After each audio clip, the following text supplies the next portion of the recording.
Good evening and welcome to the stream. Starting a brand new adventure tonight. The tale of Ultima 4, the quest of the Avatar. Hello, Amiga the Gamer. Welcome to the stream. Now, I've fetched a bit of data around this game. It seems pretty involved. There's a lot of lore and story around it. So I was thinking before we get started, we might read up a little bit about what it is that we're getting into here. Now, this is not does not seem to be a very typical role-playing game of this era. There's not a lot of monster slaying. There is some, but the whole master point of the game seems to be to conversate and learn things from other characters. Not so much the endless killing of innocent people as it often is in many of the games, particularly the role-playing games of this era. So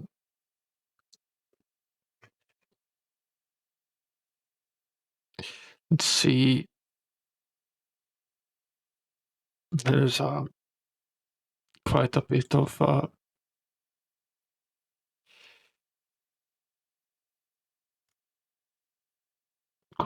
data around this here. So bring this up and switch to the mode cam. Now, the history of Britannia is told by Kyle the Younger. There are basically two manuals that appear to come with this game. The first of one is this book of magic, which describes the various magical elements in the game. I think we would maybe start by reading some excerpts from this one. Not all of it. It basically lists every spell in the game in great detail. But the start here, the Book of Mystic Wisdom, as told by Philpop the Weary, magician to the court of his most sovereign Lord British. Know ye, O seeker of mystic wisdoms, what the ways of magic are diverse and strange. There exists a need for utmost concentration and the harvesting of things magical in order that ye may harness the power of the universe. Many are the eons of wisdom contained in these pages, which I write for the benefit of my pupils, yet still there is much to learn. All magic is accomplished by the use of means both human and that of nature.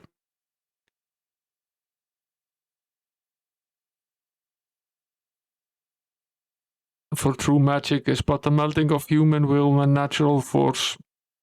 Without the human voice to utter the chant, no spell may be cast. Yet without the proper natural catalyst, no spell may be effective. Thus, magic is twofold. A balance struck between nature and humanity. Let us examine both aspects here, beginning with those natural substances known as regents that lend power to the words of the spellcaster.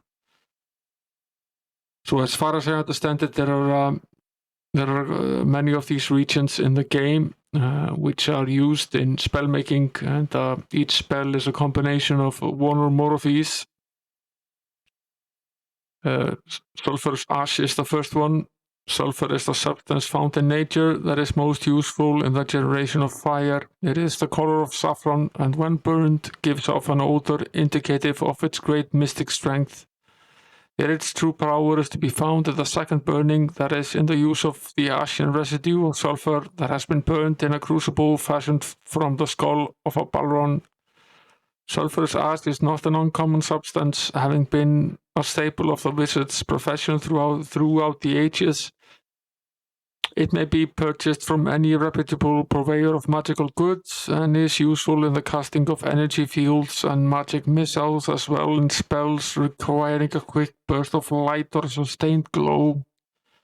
Now, I read through the quick start guide, and it mentions that some of the elements that you need to find and other you can purchase in the various towns Not all the elements are the same price in every town, as has often been the case in games such as Might and Magic as well. So we'll probably have to travel around to find the best prices and buy where the prices are good. But we're probably also going to need to harvest some of this. Now, the second element is ginseng, long praised for its strength-giving and medicinal properties. The root of ginseng, the ginseng plant, is immediately recognizable for its forked shape, and to those initiated in the mystic ways, by its overpowering rose-colored aura. It has been used for centuries by peasants who chew it or brew tea from a powdered preparation of the root in order to gain strength and stamina as they toil in the fields. While commonly found throughout Britannia, the ginseng used as a component in the casting of spells is generally black in color and found only on the slopes of the northern mountains. It may be purchased in virtually any shop that sells magical goods and is most useful in spells of a healing or narcotic nature, such as cure or sleep enhancement. The third one is garlic. Even the most common of nature's gifts to our people have magical properties, as can be witnessed by the power of garlic. This pungent bulb is found in every garden in the lands of Britannia, and no stew or roast would be complete without its sharp flavor.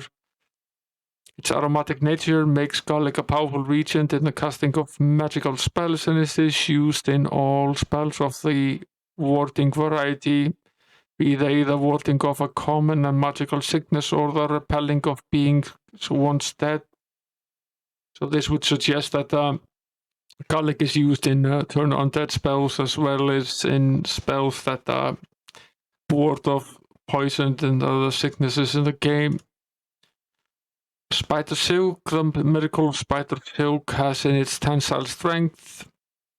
Lies in its tensile strength, sorry. Imagine, if you will, a grown man relying on a strand of catgut to hold his weight all the days of his life. A spider relies on the finest of threads to do just that. Relies, on the finest of threads to do just that, and its silk never fails it.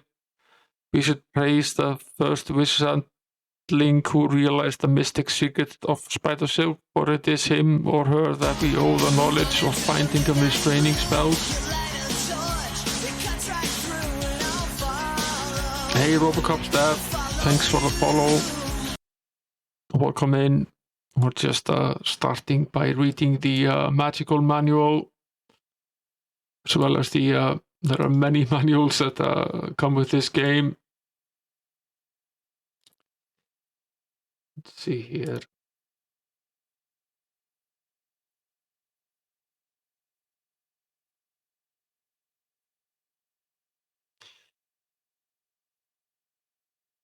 The silk of the deadly albino gold spider, both the miniature and giant varieties, has been used by adepts through the years in rites of magic. The spider farms of the south produce perhaps 100 pounds of the substance each year and sell it to the merchants of magic, where it is made available to all who buy or trade. It is said that each year one worker dies the horrible death incurred by the bite of the albino ghoul spider to ensure the potency of the silk, although never has this deliberately been made to happen. Hey there, Smash, welcome to the stream. Now, blood moss is the bane of farmers and the boon of magicians. It is a deep red fungus that attacks the crops of those who raise grain, yet it is a vital component in the casting of spells, an oddity to those who spend their lives observing the growth of that which is not natural in nature, but it behaves like no other plant or mushroom. Blood moss grows only in the driest of times, when all around it is perishing from drought. It cannot survive the absence of direct sunlight, and thus passes from the earth each night, only to return when the sun blazes mercilessly upon the land.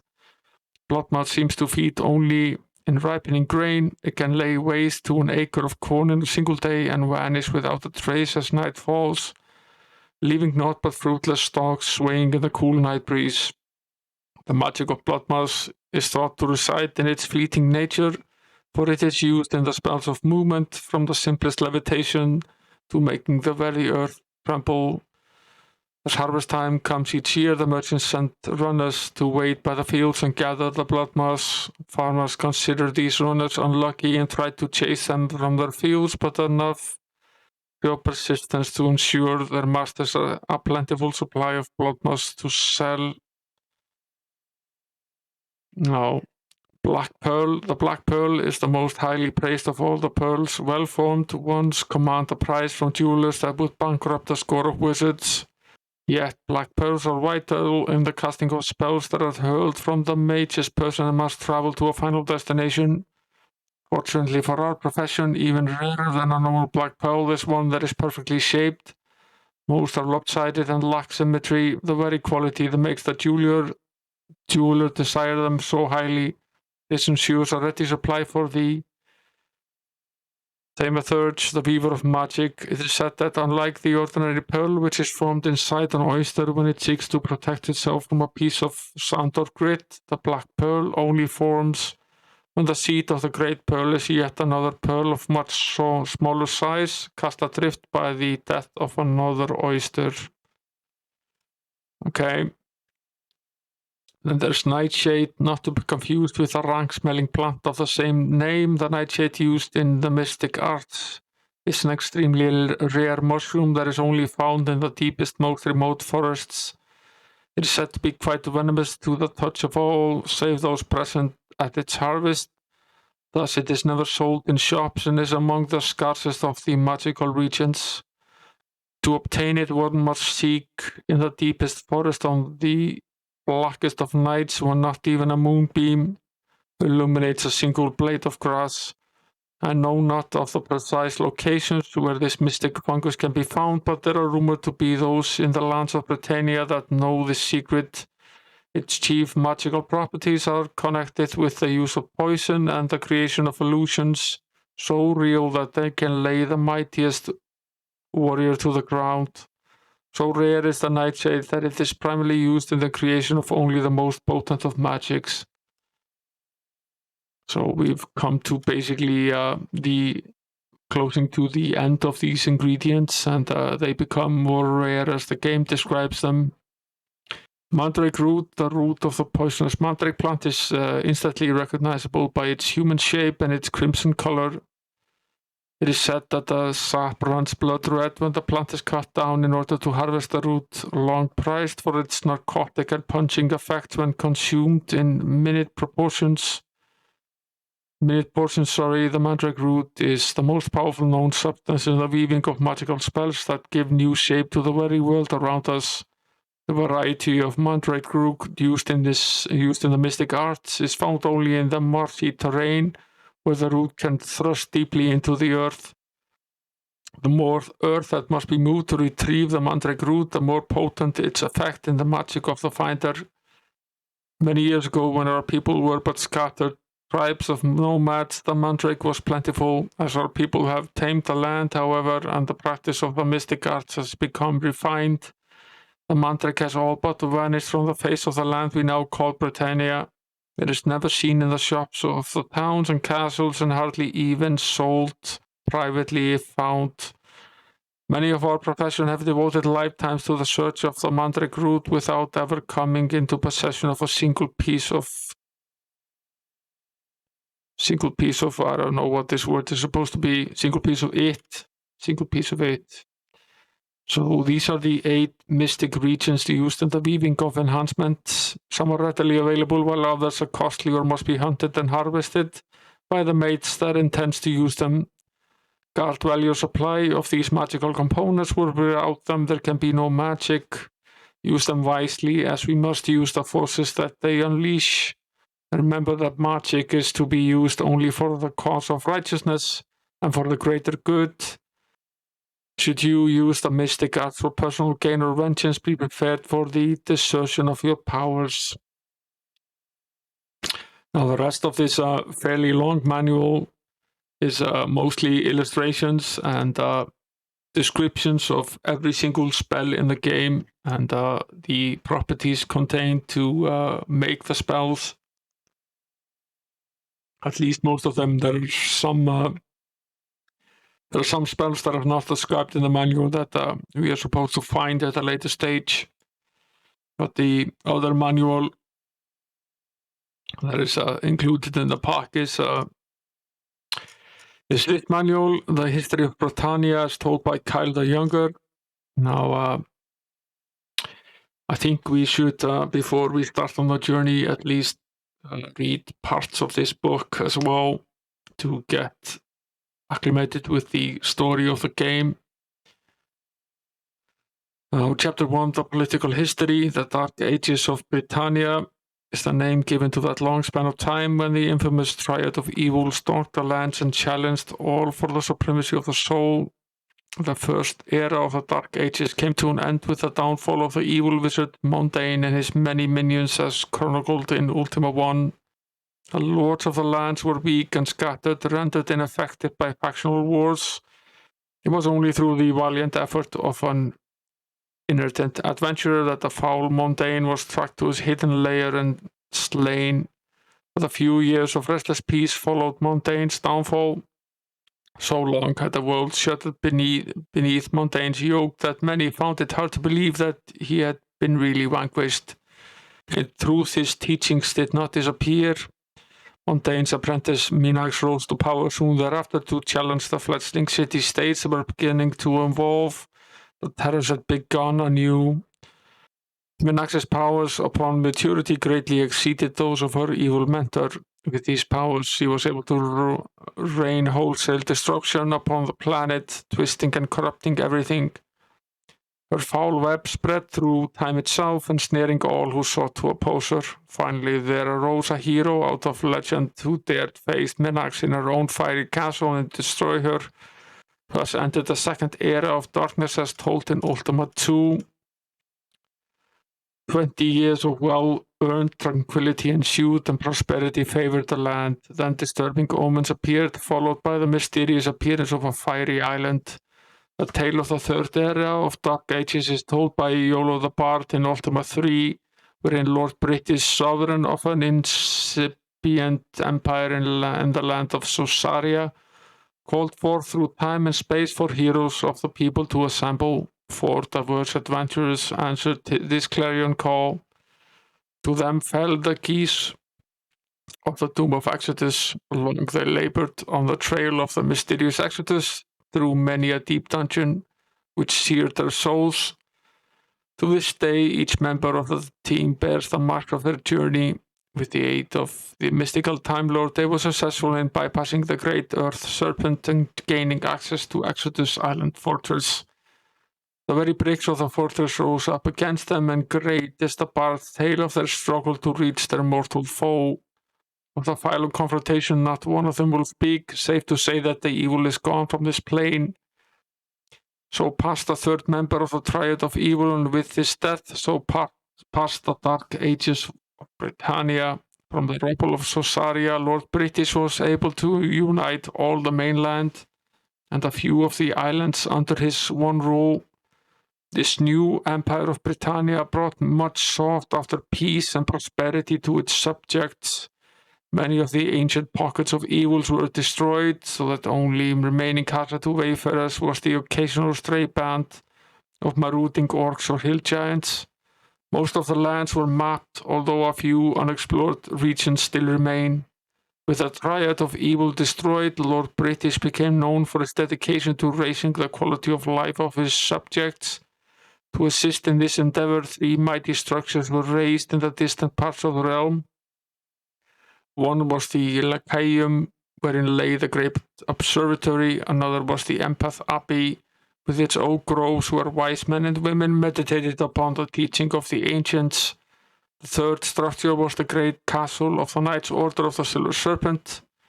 Only the flower of Lord British chivalry was invited to join this order, which embodied the highest ideals and exemplary bravery. The rest of the land was divided among 8 major towns, each with its own political faction. Numerous satellite villages also dotted the countryside between these towns. In this manner were Lord British lands organized.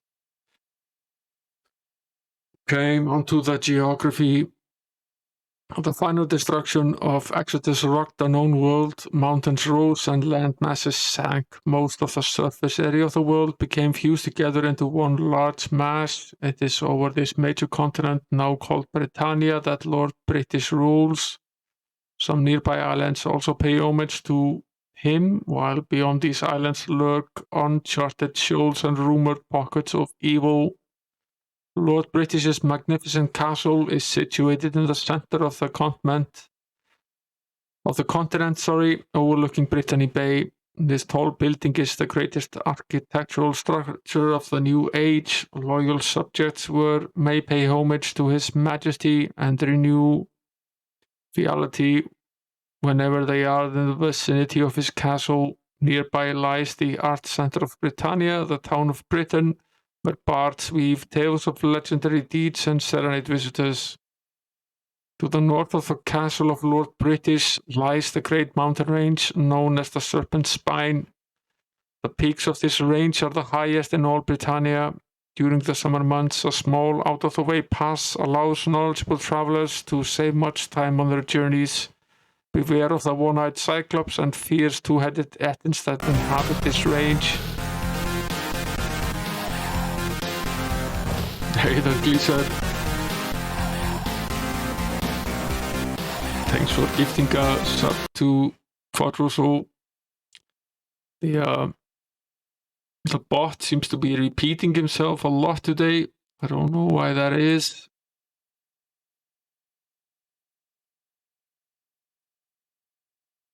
It's like he's in the channel multiple times, however that may be.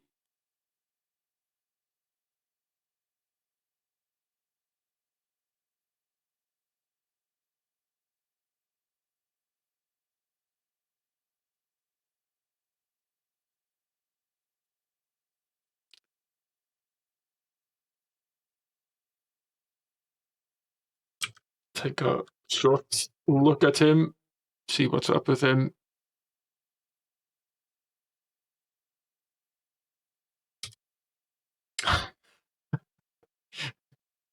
Your girlfriend used to be many times in the same place at the same time. And hey there, Quadroso.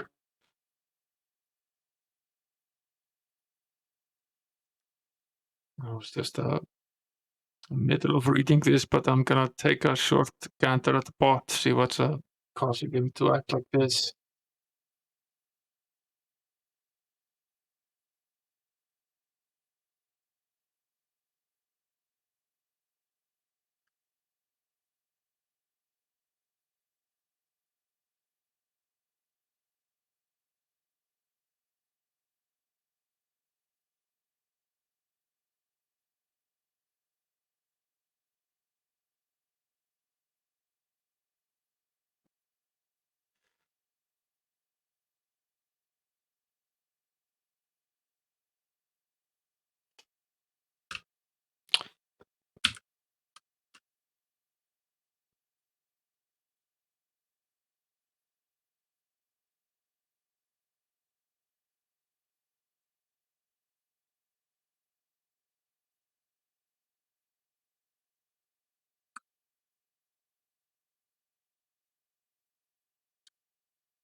Is the audio broken? I'm just quiet. I'm trying to lock the bot in.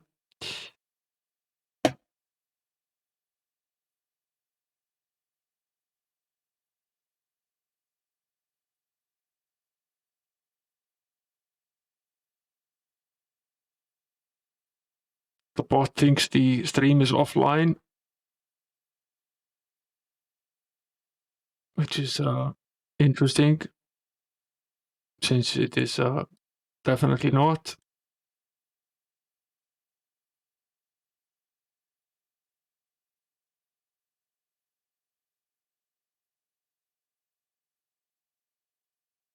And, now he thinks it's live. Okay, it's back.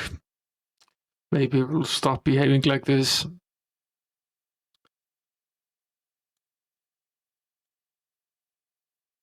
Yeah, I was actually reading it out loud, but I stopped when I noticed that the bot was having some issue. Now, where were we in this reading of the manual? Yeah, we were here. Northwest from the mountains began the vast woods known as the deep forest. Many a traveler has become lost among these tall, majestic trees. If thy feet stray from the beaten path, do not despair, for within the woods lies the beautiful city of Dew, home of the mystic druids. The High Court of Dew judges all the important cases in Britannia and is famed far and wide for the wisdom of the decisions rendered here. Nearby is the spiritual center of Britannia, the famous Empeth Abbey. Within these hallowed walls, wise men and women study the ancient writings of past masters and meditate upon the great principles that govern the universe. A good meditation, focusing on a proper mantra, will sometimes yield valuable visions to those whose patience and powers of concentration are strong. The experience is well worth sampling. And welcome in, Eldridge, if I forgot to say welcome. East of the deep forest lie the high steppes of Britannia, famous for beautiful horses. The only difficulties a traveller might encounter here are the bands of thieving rogues and unfriendly wizards. The high steppes border an interior lake fabled for mysterious disturbances. Beyond the high steppes lies the famous battlefield known as the Bloody Plains, where the last major forces of evil were vanquished. Also, many of our brave men perished here in the fight for virtue. Be very careful when thou passest through this region. It is whispered that at some phases of the moon the undead rise and fight the battle again. Lost Hope Bay lies to the north of here, with the sturdy town of Minnock perched on its shore. Minnock is home to some of the finest craftsmen in the realm. The tinkers of Minnock are known far and wide for their skill. A tired traveler will also find a refreshing place to rest at the Wayfarer's Inn. The northeastern tip of Britannia is rather wild.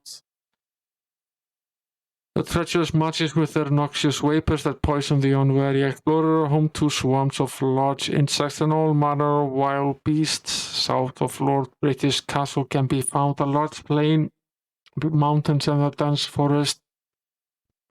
On the southern edge of the continent is the magnificent town of Trinsic, from whence come Lord British finest paladins. Tap in town has some of the best brew around, and the bartender is a great source of current gossip. Be sure to tip him well. The claws of the southern tip of Britannia embrace the Cape of Heroes. Slightly to the west lie the Valerian Isles. The walled town of Gelome provides Lord British with the best fighters and also has the largest inn of the realm, where the service is outstanding. The headquarters for the Order of the Silver Serpent is on an island south of the Cape of Heroes. This wooded fortress was given to the members of the Order by Lord British in recognition of their outstanding service. A visit to Serpent Castle will instill within the traveller a true feeling for the ways of chivalry.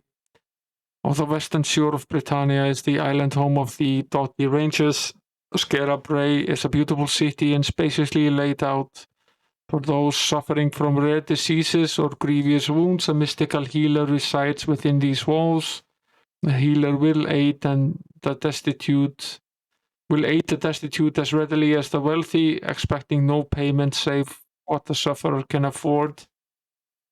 In the northeastern part of Britannia lies Verity Isle, famed as the home of the Lyceum.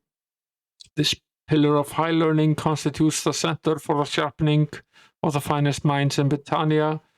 The Lyceum's observatory provides Lord British with valuable information about the course of the heavens and provides a vantage point to watch the happenings within his realm. On the southern end of Verity is situated the fabled town of Moonglow. The magi of Moonglow are constantly improving their skills, being tireless in the pursuit of greater knowledge of the mystic arts. within Moonglow, however, can be obtained the finest in mystical regions. These herbs will help those with magical skills prepare and cast their spells.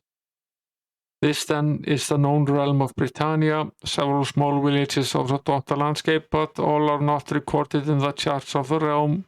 Some other islands of varying significance hug the shoreline, most of which are uninhabited and barren. The only islands that travelers should be cautious about when exploring are known as the Fens of the Dead. Disembodied wisps, ghosts, and long-dead liches and savage swans have been reported here. Existing maps are by no means complete. There are said to be either unexplored isles wherein all manner of monsters and evil beings reside, flame-breathing dragons, multi-headed hydras, horned devils, fiery lava lizards, or even dreaded balrons are rumored to roam the distant shores. Somewhere out beyond civilization is also reputed to lie the ruins of the legendary town of Marchensia, which the god destroyed for the insufferable pride of those that dwelt there. All of the magnificent marble palaces and gardens were devastated, and the rich, haughty inhabitants reduced to haunting spirits. No one has ever confirmed this legend, so it may just be a fable to frighten the weak of heart and instill humility in those that overvalue their own worth. Sea travel along the coast of the main continent is reasonably safe, although a bold band of pirates has been raiding Britannia of late, terrorizing the populace. Beware, for the pirates take no prisoners.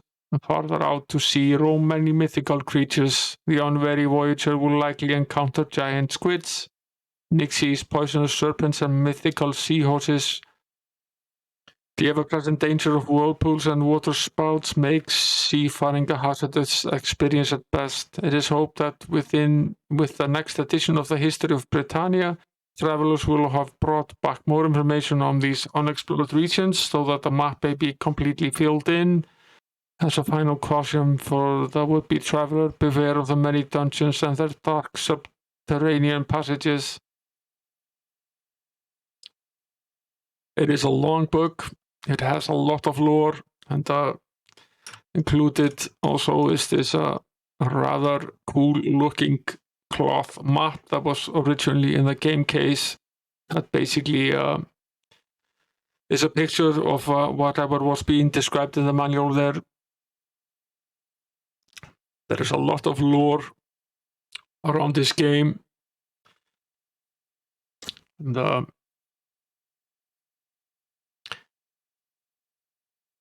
this map will probably have to be examined more than a few times. We will have to mark in some of the places as well. It is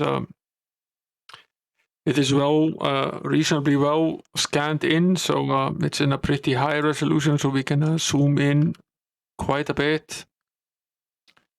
It's remarkably well made, and this, along with the two manuals, came in the case. So this has been a big box of a game, and a lot of work put into this, considering this is a game since that originally came out in 1985.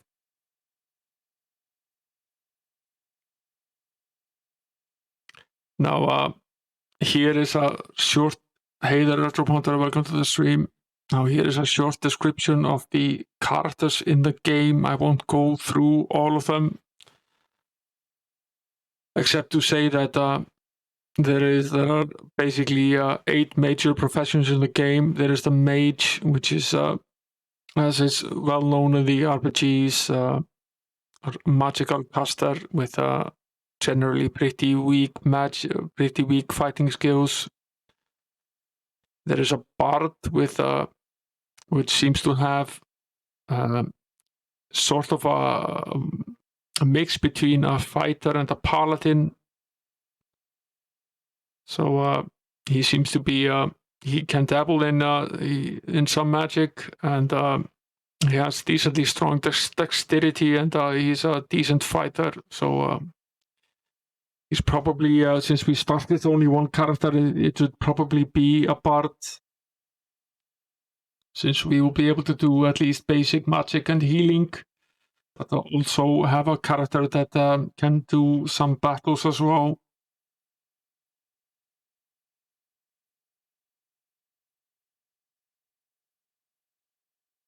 It's funny how he seems to be in the channel twice.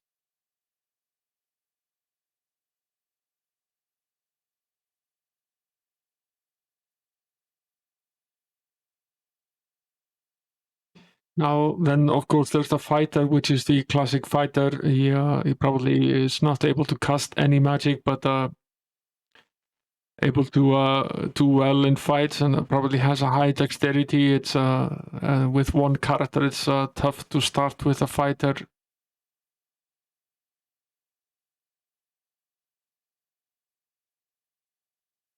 I don't know the druid class very well, but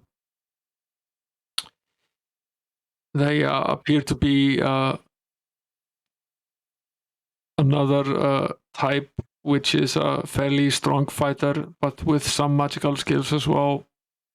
And then there is the paladin as we know it, which is more of a magical character than he is a fighter. The ranger, which is close to the archer type in Might and Magic. And the shepherd, the quick start guide recommended that we start with a bard. I think we will. And there's a short description of the various ways of finding things and how to acquire items and mercantile in the game. And a quick description of the weapons. It's not terribly complicated.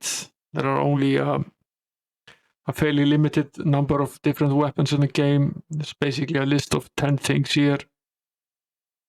And there also seems to be only basically 4 types of armory. And there's some talk about the pubs, which are similar to the ones in Might and Magic. You can basically eat, drink, and listen to gossip. And as in, it seems to be that as in Might and Magic, it's fairly important to listen to all the gossip and talk to as many people as possible to gain as many notes and tips as you can. Of course, you also need food. The party needs food. Each member of the party requires food, and you require healing. There are inns where you can stay and rest. You can buy the ingredients for the magical items that we described earlier in the herbal shops. And there are apparently some other places as well, the guild shops, the shrines, and the Seer Hawkwind. Now, there is some information about how to get between the different terrains in the game.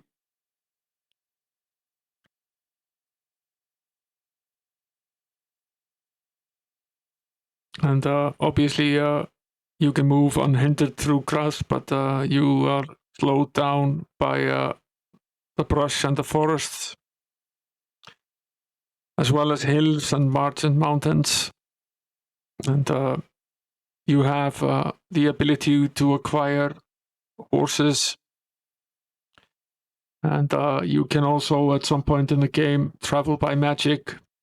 So that will probably become our preferred way of travel later on in the game. There's quite a bit of ocean and quite a bit of traveling to be done there.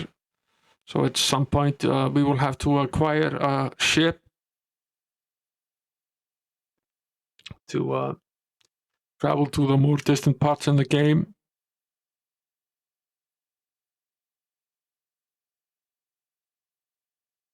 So here is a description of each of the weapons. We don't really need to read that, and the armor as well.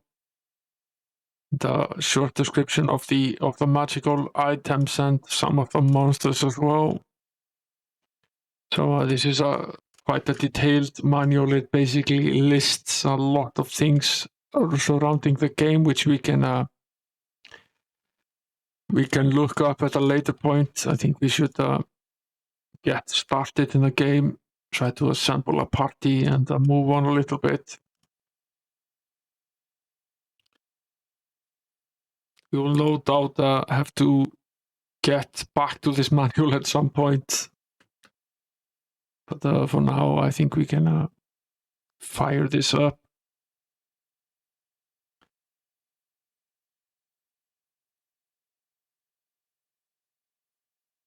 Yeah, the manual is it's basically never ending. It's fairly long, and if you take both of them together, it's over 100 pages of a manual.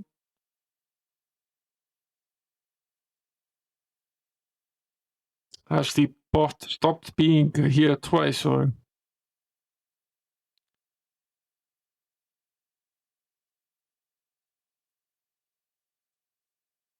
One casual fact seems to be that he was in here twice. The question is he only in here once now?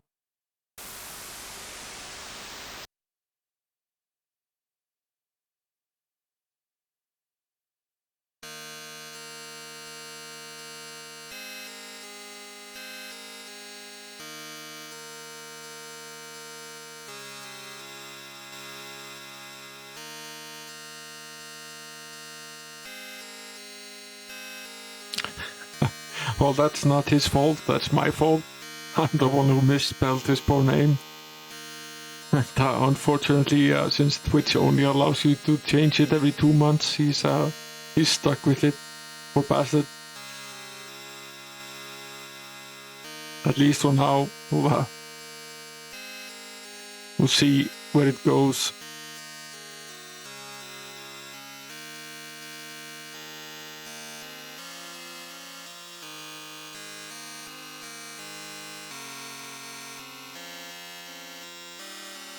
Now, the original game was released back in '85, but this Amiga version came out quite a bit later in '88.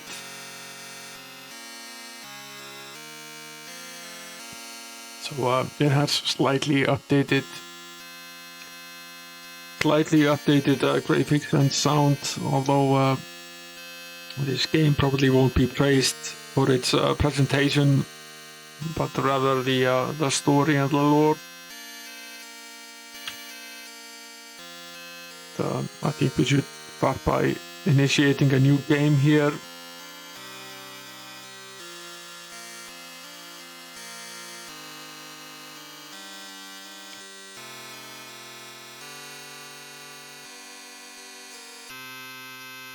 Are thou male or female? We shall be male. The day is warm, yet there is a cooling breeze, the latest in a series of personal crises. Seems insurmountable. You are being pulled apart in all directions. Yet this afternoon walk at the countryside slowly brings relaxation to your harried mind. The soul, the soil and stain of modern high-tech living begins to wash off in layers. That willow tree near the stream looks comfortable and inviting. The buzz of dragonflies and the whisper of the willow's swaying branches bring a deep peace. Searching inward for tranquility and happiness, you close your eyes. A high-pitched, cascading sound like crystal wind chimes hinges on your floating awareness. As you open your eyes, you see a shimmering blueness rise from the ground. The sound seems to be emanating from this glowing portal. It is difficult to look at the blueness. Light seems to bend and distort around it, while the sound waves become so intense they appear to become visible. The portal hangs there for a moment, then with the rush of an imploding vacuum it sinks into the ground. Something remains suspended in midair for a moment before falling to earth with a heavy thud. Somewhat shaken by this vision, you rise to your feet to investigate. A crude circle of stones surrounds the spot where the portal appeared. There is something glinting in the grass. You pick up an amulet shaped like a cross with a loop at the top. It is an ankh, the sacred symbol of life and rebirth. This could not have made the thud, so you look again and find a large book wrapped in thick cloth. With trembling hands you unwrap the book. Behold, the cloth is a map, and within lies not one book but two. A map is of a land strange to you, and the style speaks of ancient cartography. The script on the cover of the first book is arcane but readable. The title is The History of Britannia as Told by Kyle the Younger. That's the book we read from shortly earlier. The other book is disturbing to look at. Its small cover appears to be fashioned out of some form of leathery hide, but from what creature is uncertain. The reddish black skin radiates an intense aura suggestive of ancient power. The tongue of the title is beyond your ken. You dare not open the book and disturb whatever sleeps within. You decide to peruse the history. Settling back under the willow tree, you open the book. You read the book of history. Now it's definitely recommending to us at this point that we read the manual. This is the RTFM moment of the game. No, really, read the book of history. They're not kidding around with this.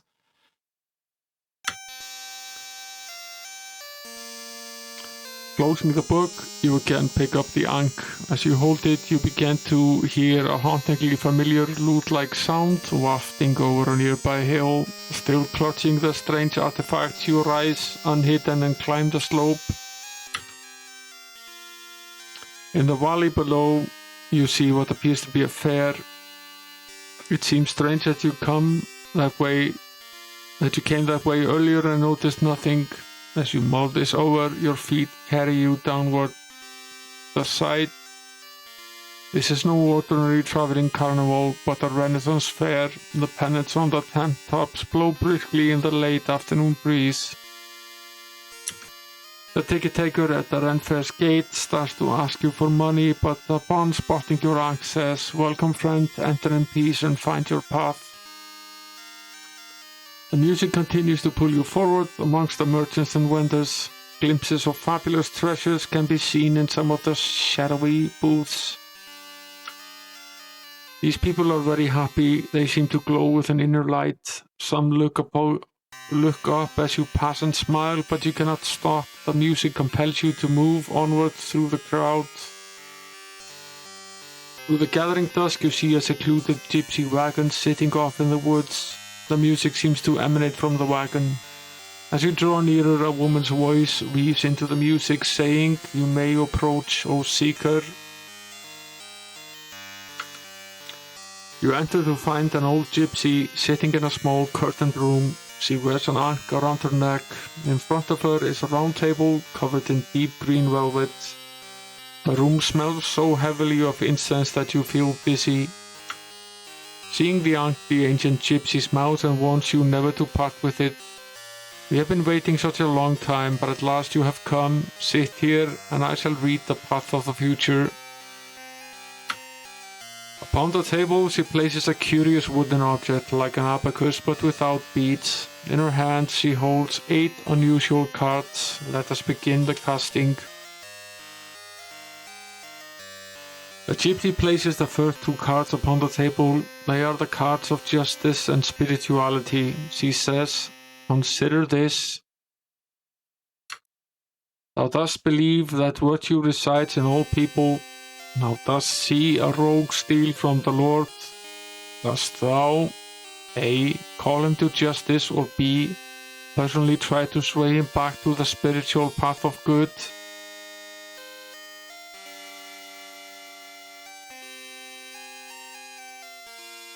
Now this is an actual question. Now this game is unusual in the fact that it is all about virtue. There are 8 different types of virtue in this game according to the manual. And we will need to bestow all of them to proceed in the game. You are not supposed to go around murdering and stealing in this game. You are supposed to be virtuous and try to become a model citizen, which is somewhat different to many of the different games. So I suppose this is basically where we pick our character class, and now it's probably a good time for me to take a good look, because it was recommended in the quick start guide that we start as a bard in the game, which is a character with decent fighting skills and some magical skills as well. So we should probably look up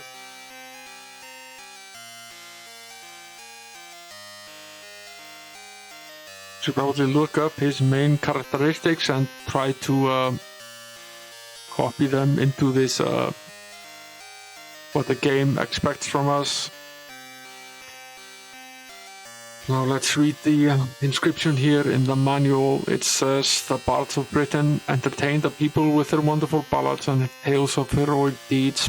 Bards not only chronicle the deeds of valor, but perform them as well. The weapon of choice for a bard is the sling, but they may use a crossbow at times.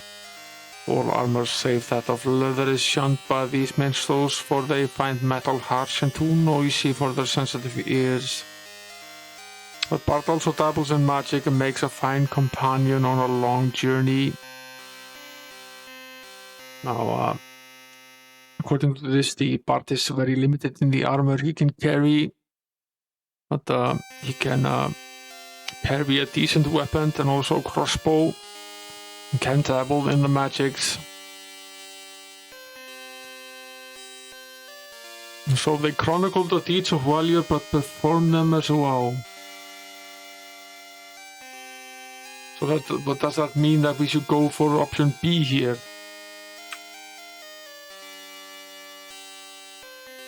The gypsy places 2 more of the cards upon the table. They are the cards of compassion and honor. She says, "Consider this.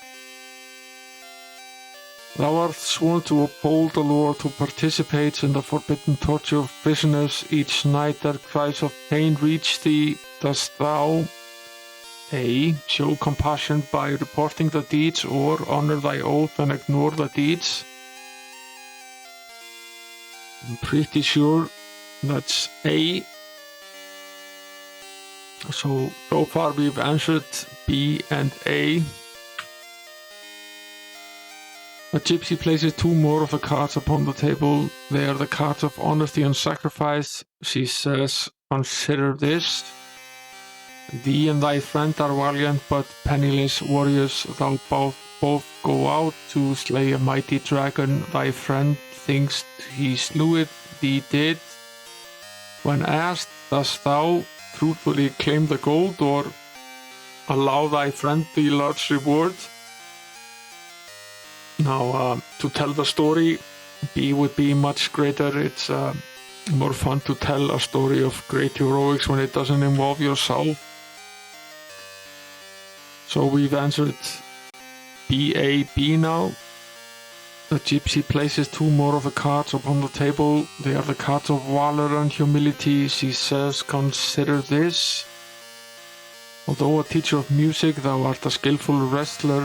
Thou hast been asked to fight in a local championship. Dost thou accept the invitation and valiantly fight to win, or humbly decline, knowing thou art sure to win?"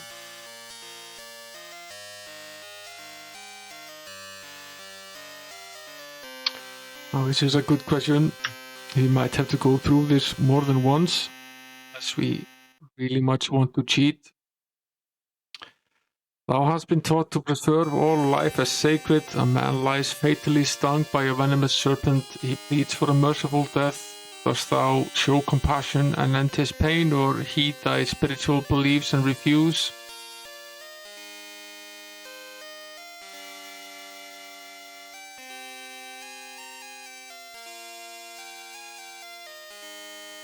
I'm inclined to answer A here as well. Did we accidentally answer 2 questions?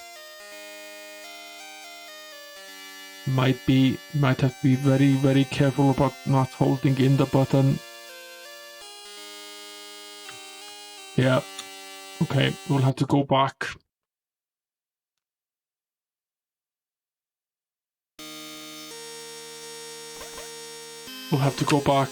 We accidentally pressed the same button twice.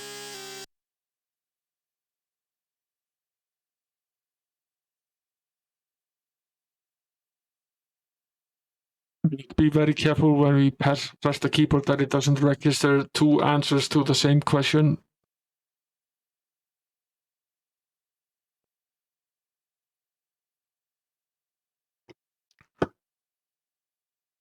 It's apparently very easy to do that.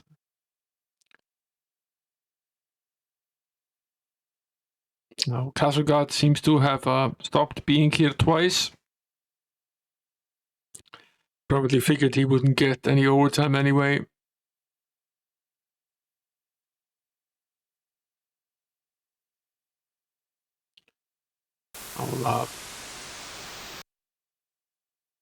I think I'll write down these answers as well.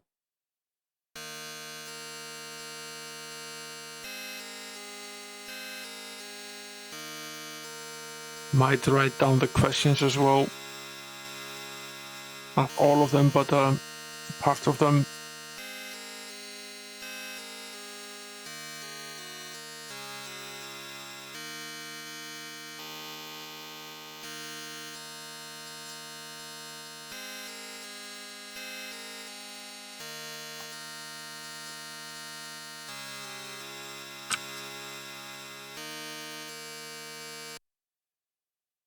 Okay, we already read through all of this.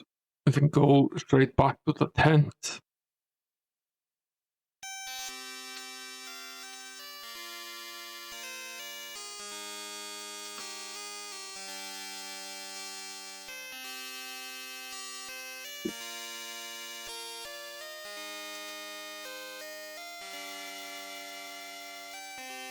Okay, this was the first question.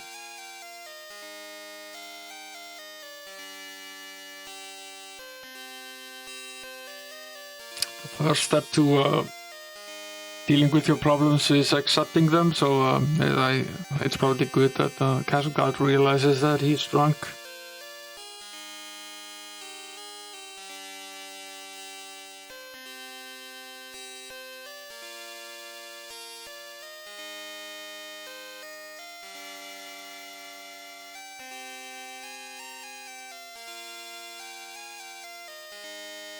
Now, is this not the same questions?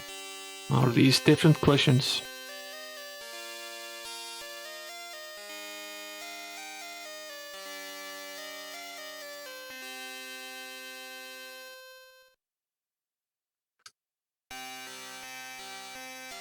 Same virtues, but not the same questions necessarily.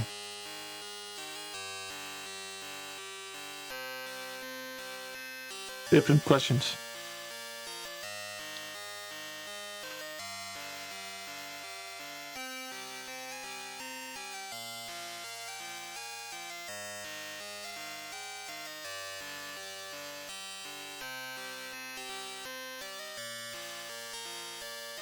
I'm inclined to show compassion here.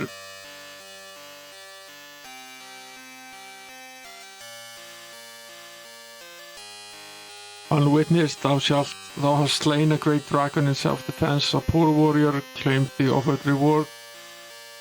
Dost thou justly step forward to claim the reward, or humbly go about life secure in thy self-esteem? I think we will be fine with him having taken the honor. Thou hast spent thy life in charitable and righteous work. Thine uncle, the innkeeper, lies ill and asks you to take over his tavern. Dost thou sacrifice thy life of purity to aid thy kin, or decline and follow thy spirit's call? I think we will sacrifice. During battle, thou art ordered to guard thy commander's empty tent. The battle goes poorly and thou dost yearn to aid thy fellows. Dost thou valiantly enter the battle to aid thy companions, or honor thy post as guard?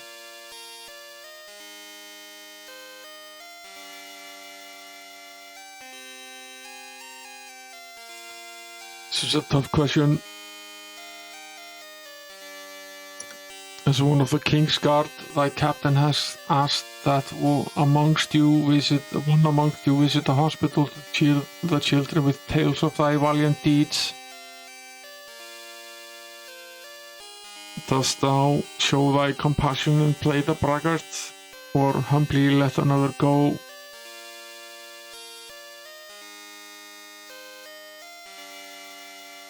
We'll go ourselves. The gypsy places 2 more cards on the table. Thou art a bounty hunter sworn to return an alleged murderer. After his capture, thou believest him to be innocent. Dost thou sacrifice thy sizable bounty for thy belief or honor thy oath to return him? We'll sacrifice for our belief. 2 more cards. Thee and thy friends have been routed and ordered to retreat in defiance of thy orders. Dost thou stop in compassion to aid a wounded companion or sacrifice thyself to slow the pursuing enemy so others can escape? Hey there, 48k RAM. We'll sacrifice ourselves. With the final choice, the incense swells up around you. The gypsy speaks as if from a great distance, her voice growing fainter with each word. So be it, thy path is chosen. I wonder which path that will actually be. There is a moment of intense, wrenching vertigo. As you close your eyes, a voice whispers within your mind, seek the counsel of thy sovereign. After a moment, the spinning subsides and you open your eyes to preparing for thy journey.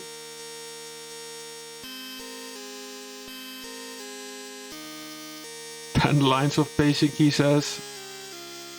That's probably not true. It's probably slightly more. It might only be 1 line of basic in C64 basic though, sys 2068.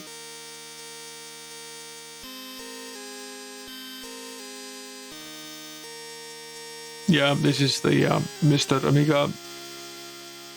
The Amiga 4000 is still broken.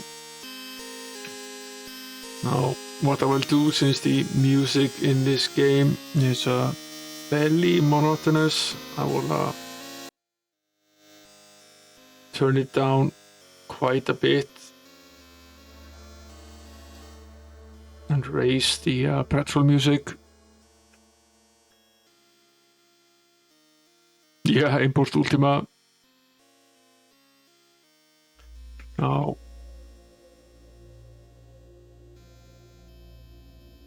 yeah, that's what I was looking for here in the controls.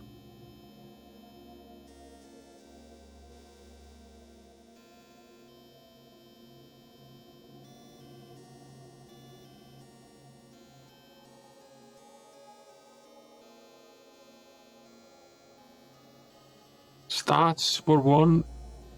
We are a tinker. That is not good at all.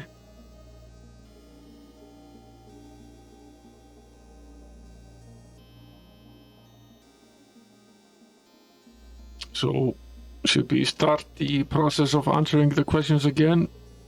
That's probably the worst possible, at least according to the manual, that's probably the worst character you can actually be in the game.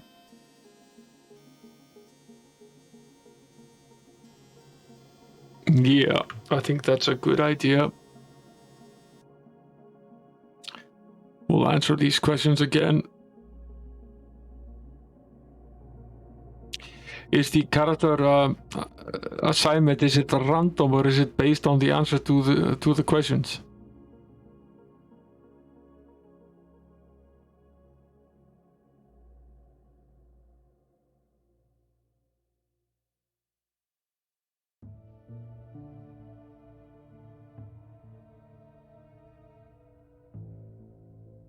But how does it know which character class to put you in?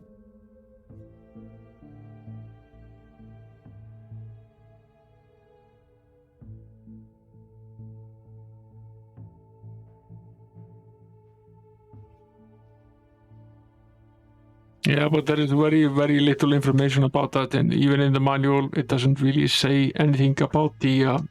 It's only about a few lines about each character. Certainly not enough to.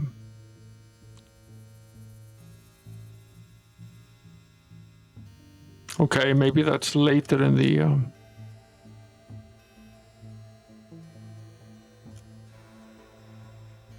Let me scroll down in the manual a bit.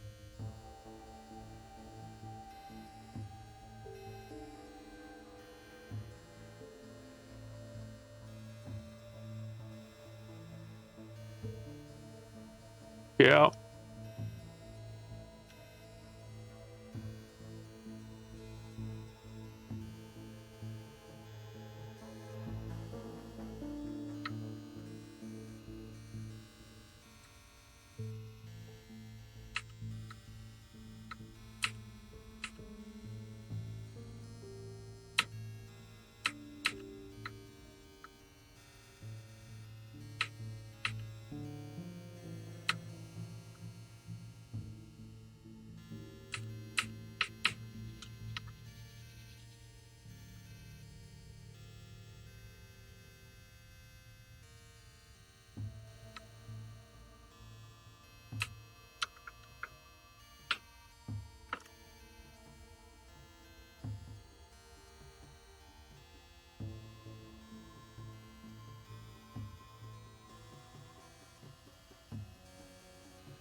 It doesn't really it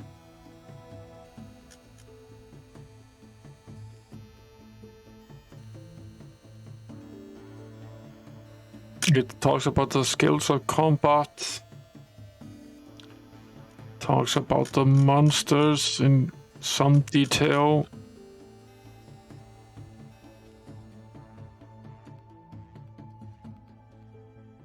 It talks about the magical arts. It talks about the armor and the weapons. It talks about transportation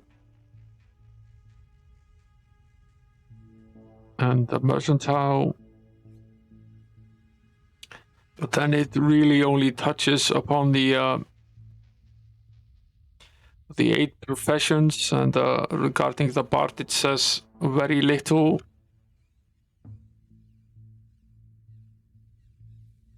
It talks about the geography, this part we read, and the political history, this part we also read in great detail, but it doesn't really talk about the virtues at all.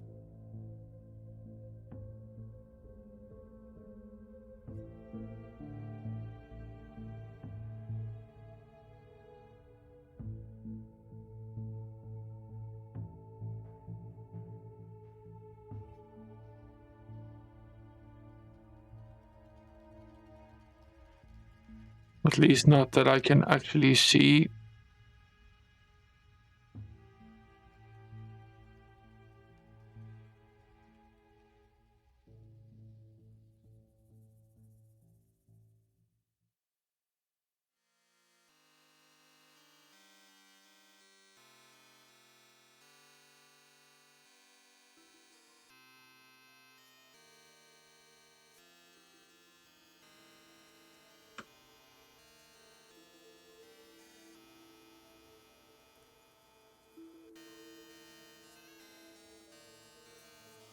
Let's try this again.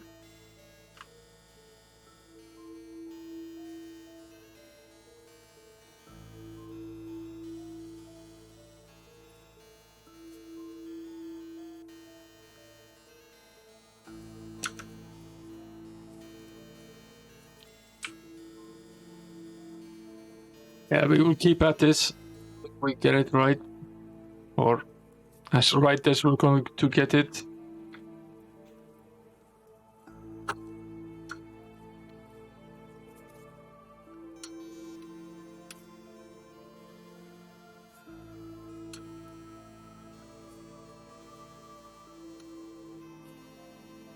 And there's the gypsy woman.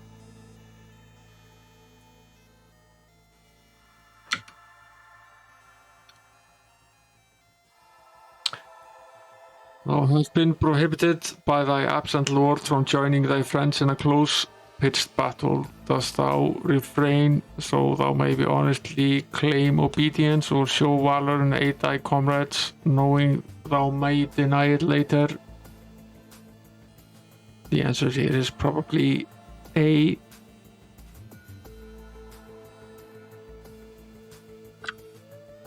The gypsy places 2 more of the cards.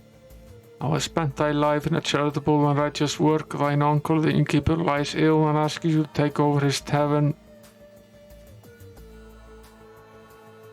Dost thou sacrifice thy life of purity to aid the kin, or decline and follow thy spirit's call? Will decline. Thou art sworn to uphold the Lord who participates in the forbidden torture of prisoners. Each night their cries of pain reach thee. Dost thou show compassion by reporting the deeds, or honor thy oath and ignore the deeds? Will show compassion.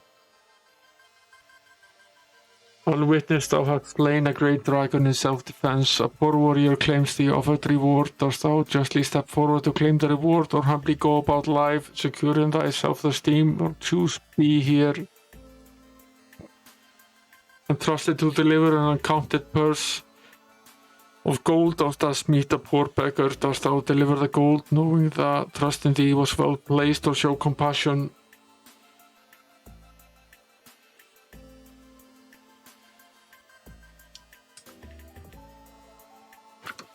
Will deliver the gold. Thy parents wish thee to become an apprentice. Two positions are available. Dost thou become an acolyte in the spiritual order, or become an assistant to a humble village cobbler?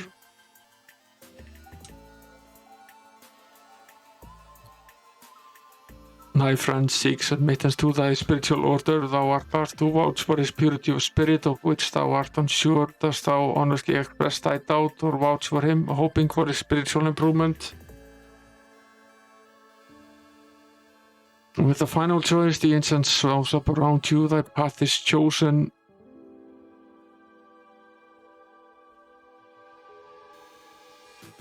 Where are we?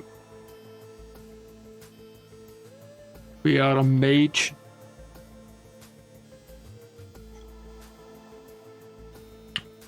It's better than what we had before, but perhaps not what we wanted, however.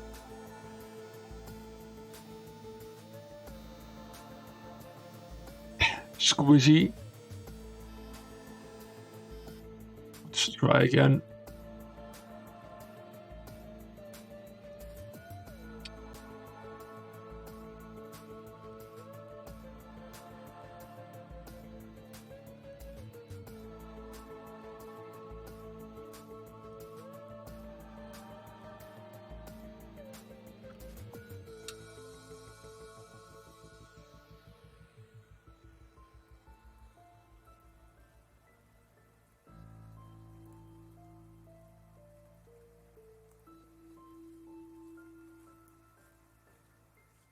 Yeah, I could do with a hint.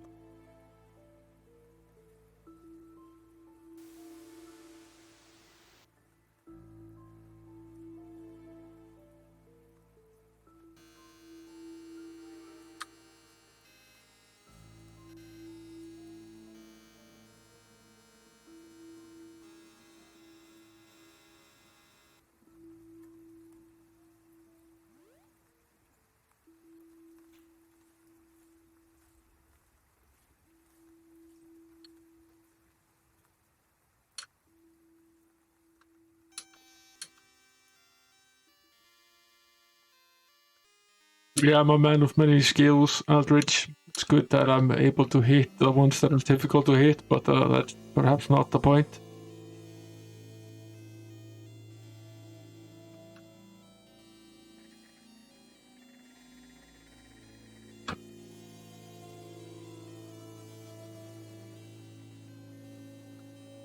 Fair enough.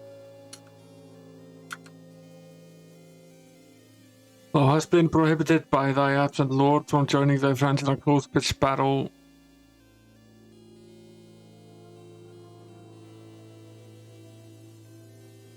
Now this is a difficult question because both of these answers are perfectly valid.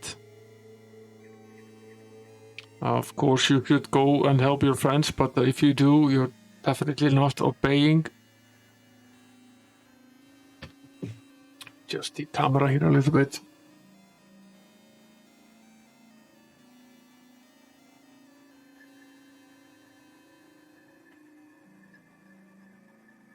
But we should probably show valor anyway.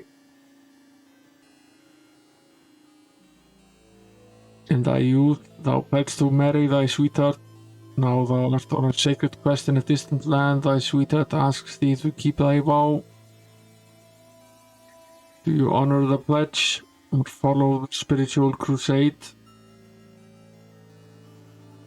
We should probably honor the pledge. Thee and thy friends have been routed in order to retreat in defiance of the orders. Do you stop in compassion?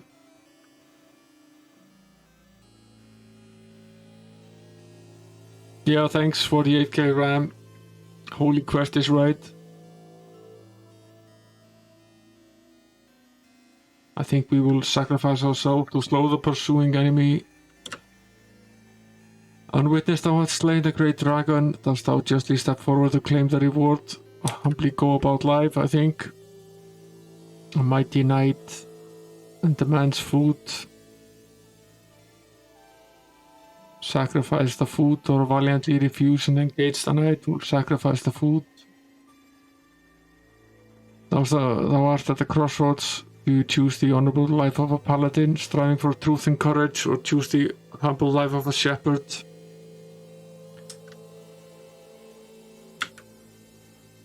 Thou art a bounty hunter. Swore to return, an alleged murderer.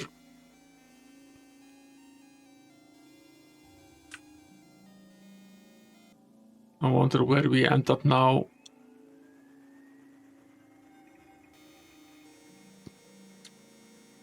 We're back at the Tinkerer, or the Tinker level, which is probably the worst we can possibly get.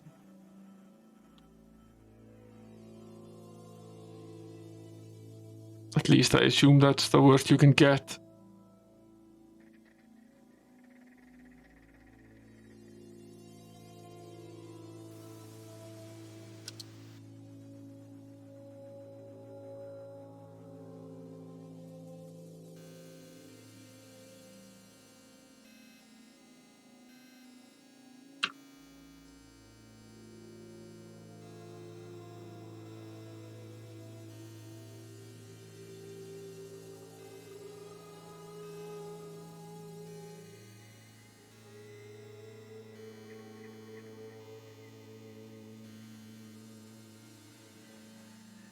Yeah, I must be, since I'm always ending up with that. Let me read the bits here again.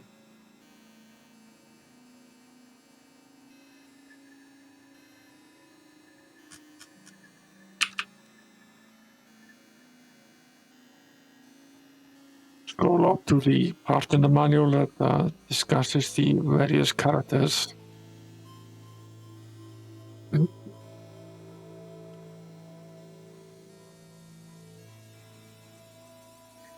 It doesn't really go into any detail of what virtues each character likes. It says the Tinkers of Minnock are both highly skilled artisans and superb fighters. They are generally suspicious of magic, believing that only handcrafted artifacts possess true value and thus use it seldomly. A Tinker may use any weapon, however the double-bladed war axe is preferred. Tinkers will use any non-magical armor. A traveling party with a Tinker board need never fear for repair of any metal or wooden items. It doesn't really touch upon any of the characteristics or virtues of the classes.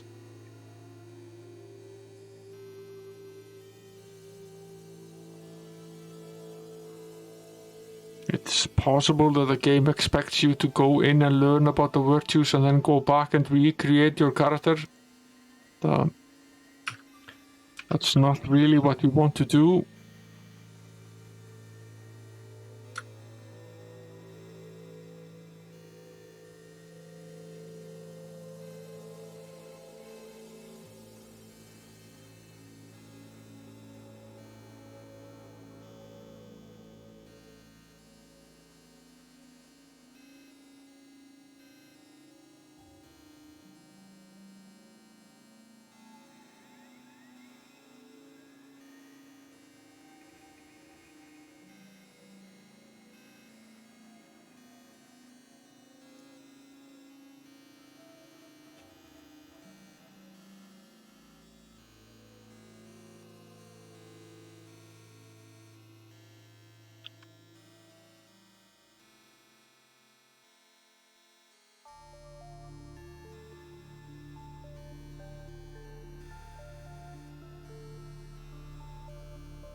Yeah, later control, thanks for coming to the stream. You sleep well.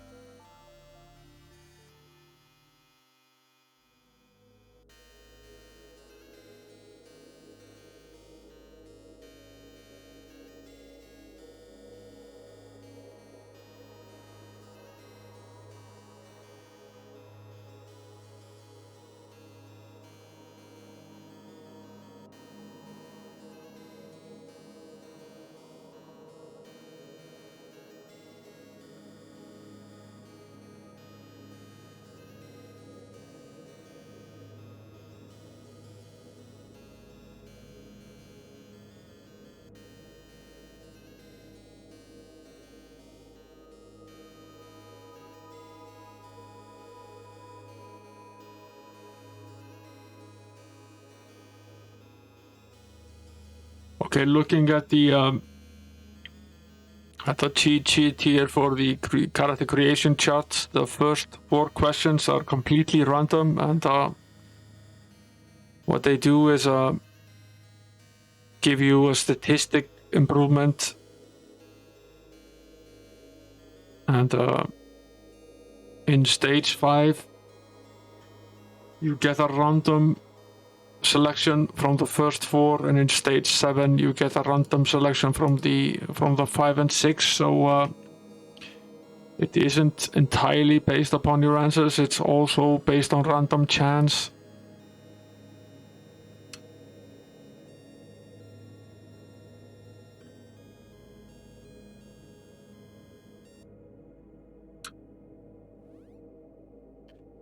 So I guess that's nice.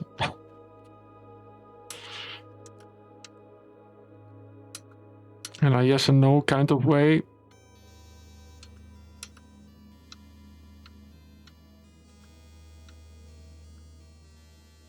What I know for a fact is that we do not want to be a tinker at all.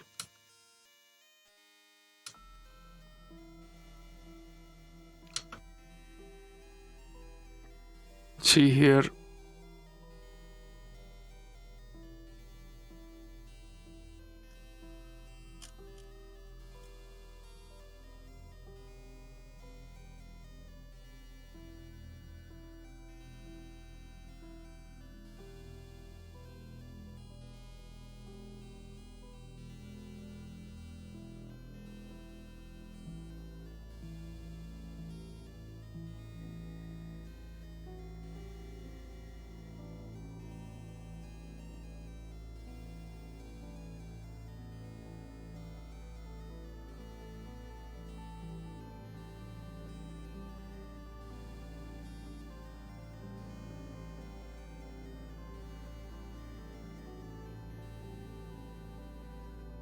We've seen this question before.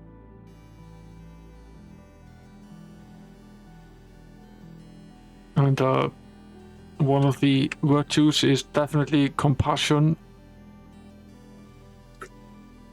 So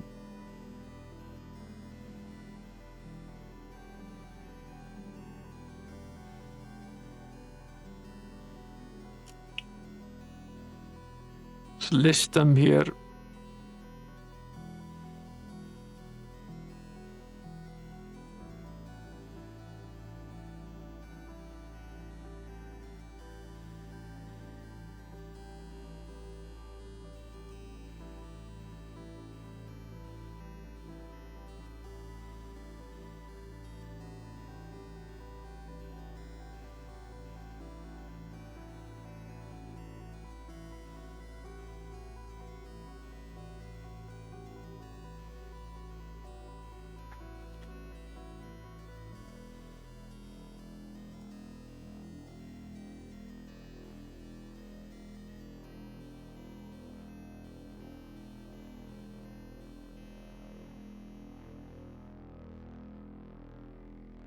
It is honesty,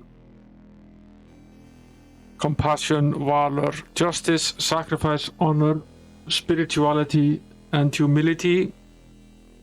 And they each belong to a player class. That is true.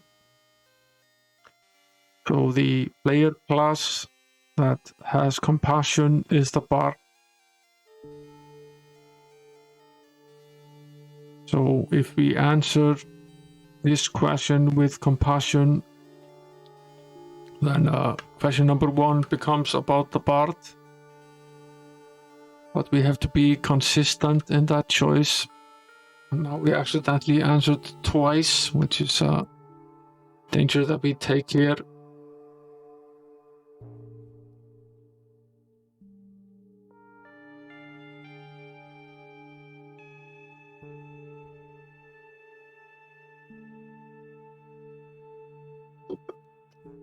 If we aren't consistent, then the randomness in 5 and 6 become too random, and you can end up with a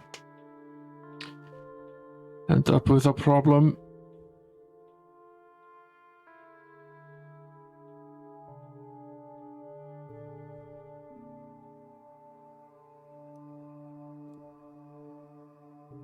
The game will basically ask you 4 questions, which will select the class that it will basically allow you to become, and even if you answer by compassion once, it can easily end up being one of the other ones that you pick.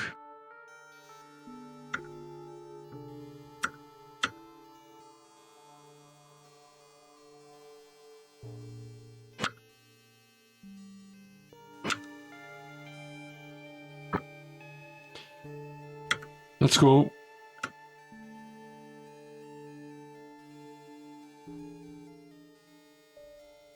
Now this is a question of sacrifice.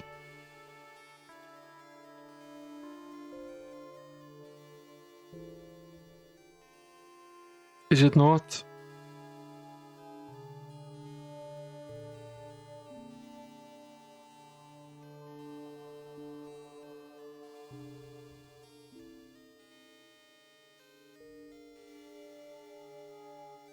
Yeah, this question is irrelevant.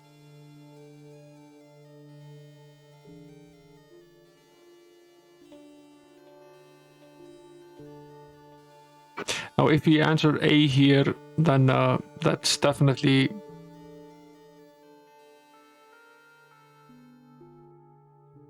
that's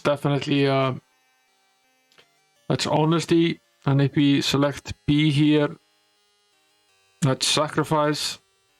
Sacrifice is the tinkerer or the tinker, and honesty is the mage. So the 2 choices that you make here, select either the mage or the tinker. We'll select A here.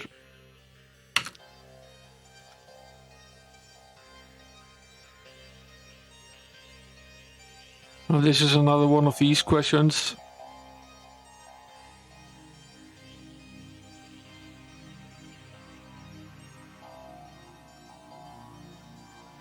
This again is about honesty or valor.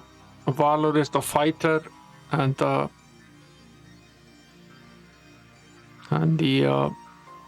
honor is the paladin.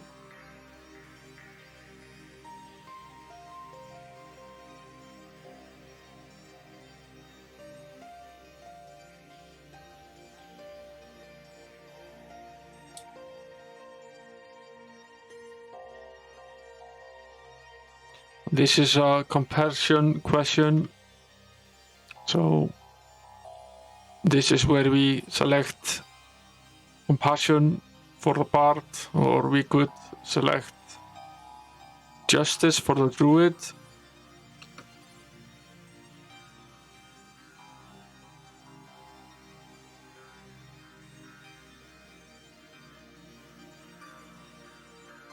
This is probably A.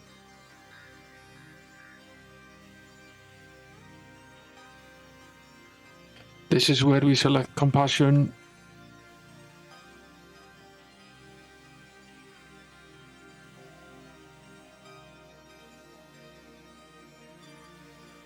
This is where we select compassion as well. And this is also where we show compassion.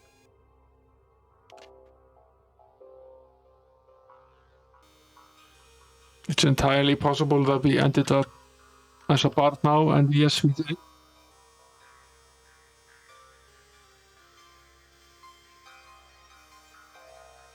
Hey, Will Torres, welcome in. We're just trying to figure out how to create a character. We haven't really gone any further. But we have at least made it in with the character type that we wanted.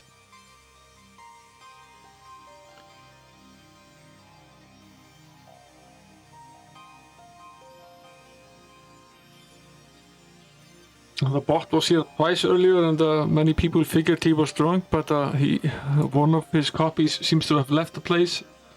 So there's only one of them now, but he's still a funny guy, probably because he is drunk. So now we can finally begin this game.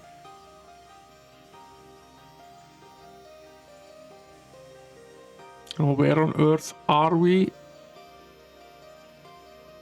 And what is it that we're going to do next?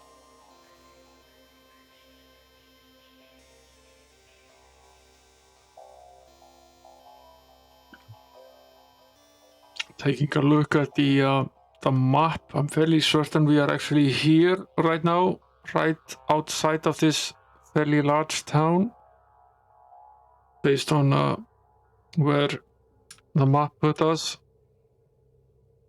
So we're right outside of the town where the Lord resides, and it's probably a wise idea to just go into town and ask him about that right away.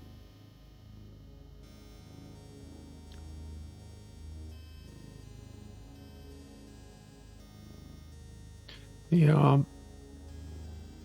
have to give me a little bit of time to get acclimated with these controls in the game. They are definitely interesting.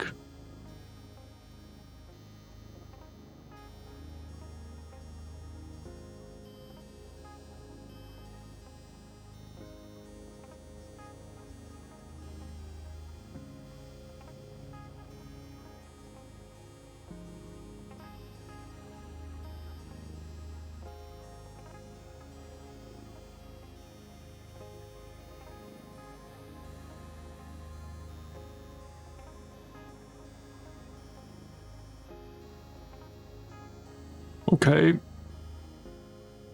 we can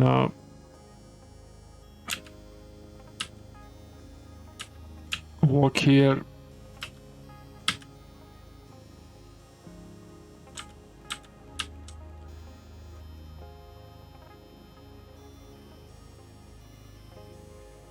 How do we enter the town?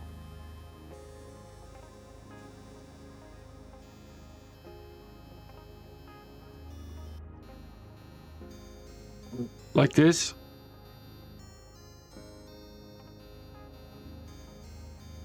You have to be over the town to be able to enter it.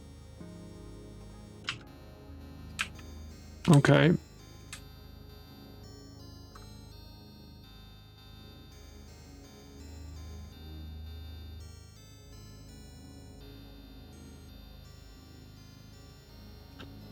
This guy looks rather interesting. You meet a bouncing jester. I'll say he's bouncing. He says, I am Chuckles. Your interest, he says. Just reading up about the questions and the conversation that you can have earlier. And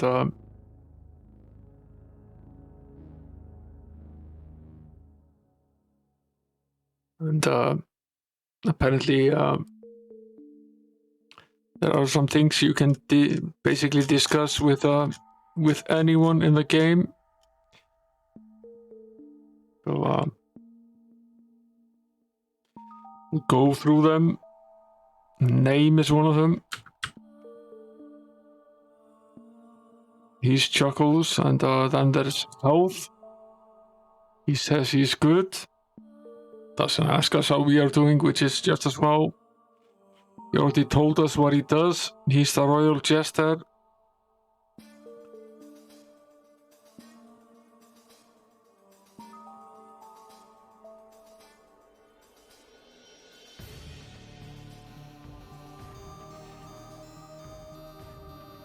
Why are you banned of Ultima Online, Amiga 1200 gamer?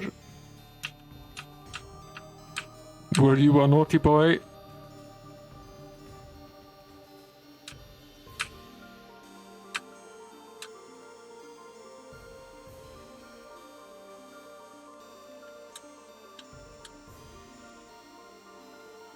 This is a closed door. So is this, for that matter.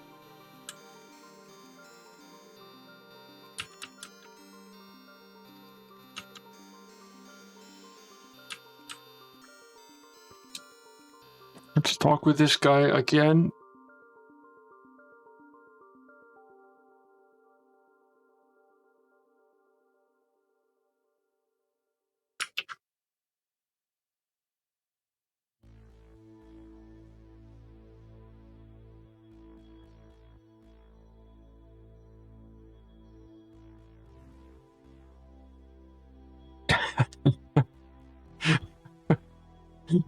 So you were indeed a naughty boy.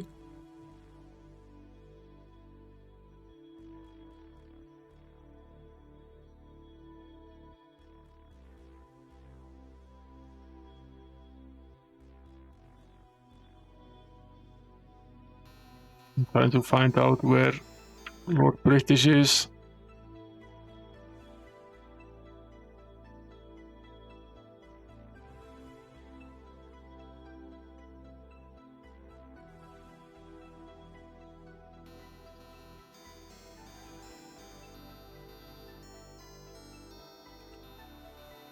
Yeah, there was.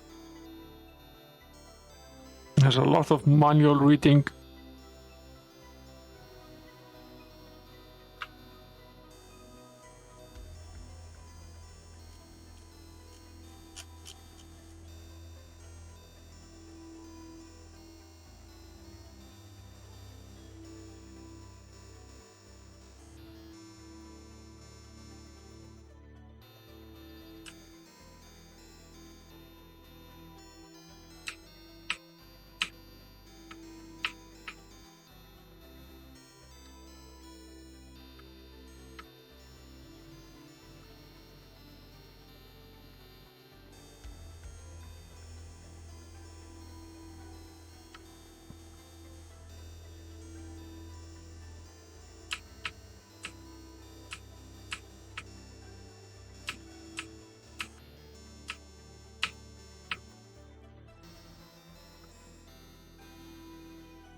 It doesn't actually touch very much upon each town. It just roughly describes them.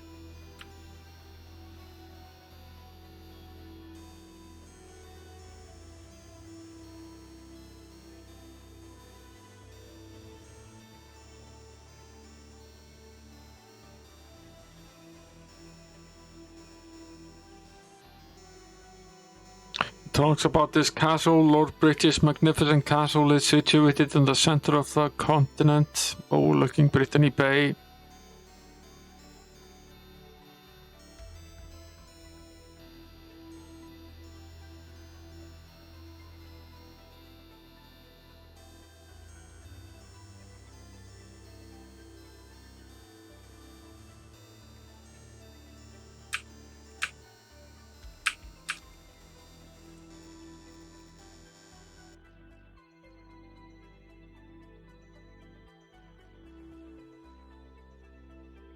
No one wants to talk about the Lord.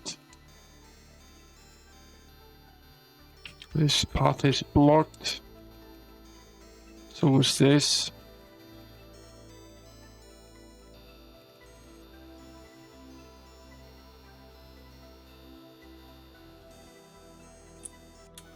Yeah, he was very important. I'm trying to find him.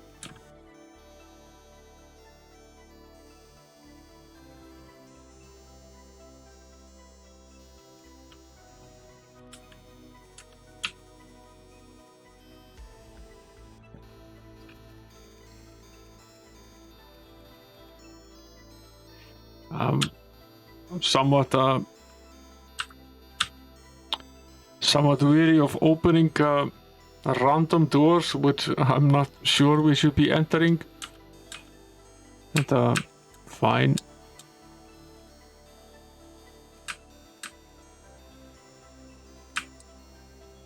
Who's this guy? Could be better, he says.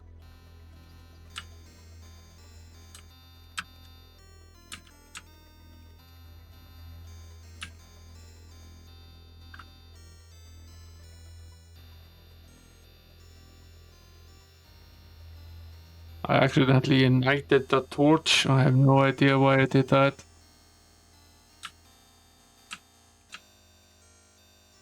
This is just a bunch of guards.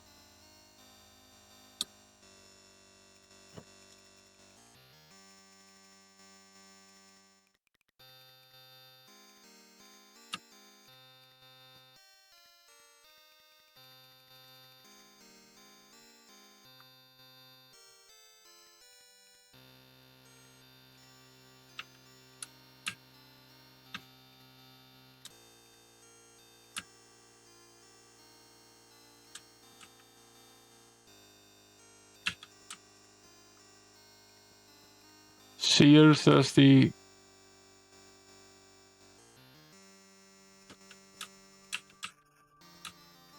can't go through that, at least not yet. Climb, he says.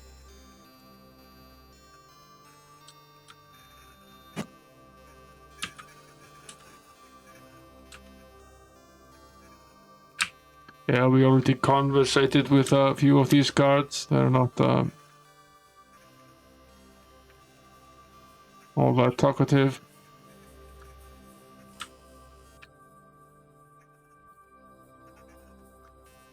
They're all great, but they have nothing to say.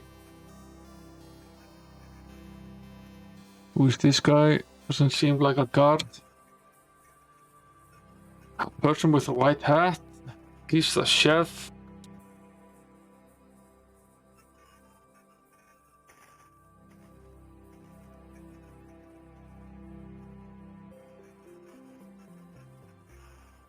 He's cut his finger.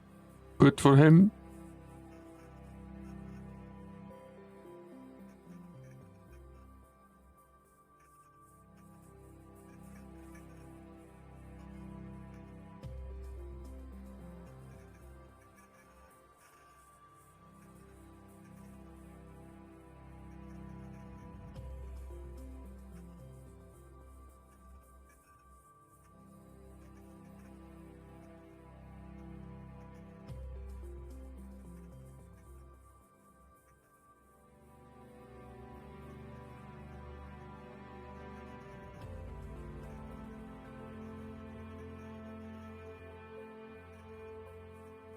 Yeah, I was wondering if we could cure that.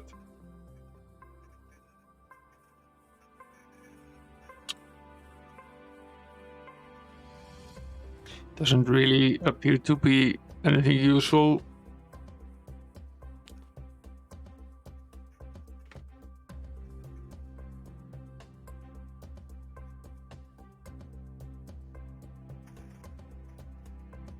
Yeah. Perhaps could have been useful if we could have healed him.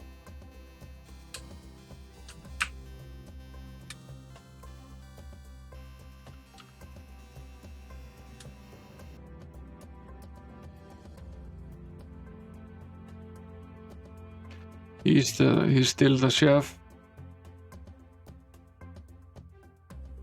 He's still the same guy.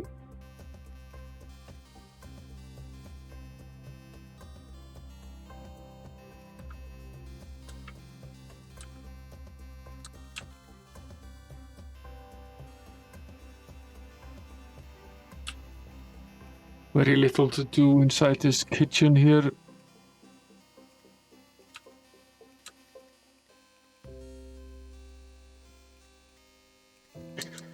Okay, this is the stairway downstairs.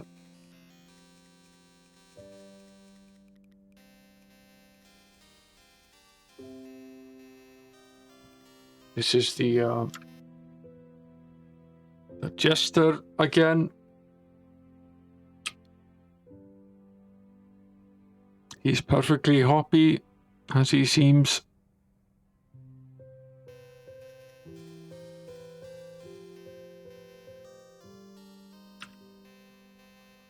This guy doesn't want to talk to us. There's Lord British. Lord British rises and says, "At last, even that thou hast come, we have waited such a long time." I'll say.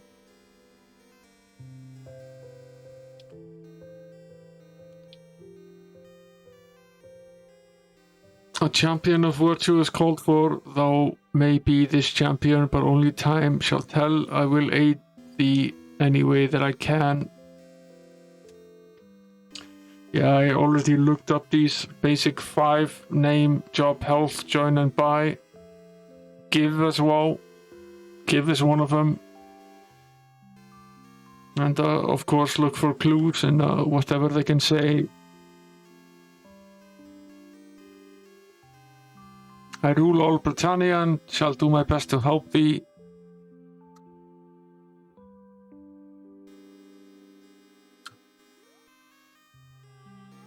Okay. He can heal us.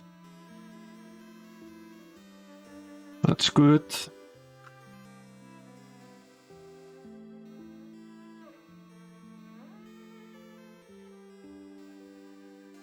That's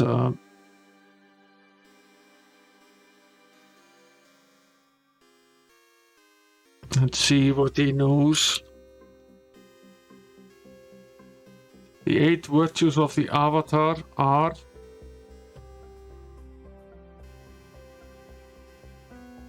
honesty, compassion, valor, justice, sacrifice, honor, spirituality, and humility.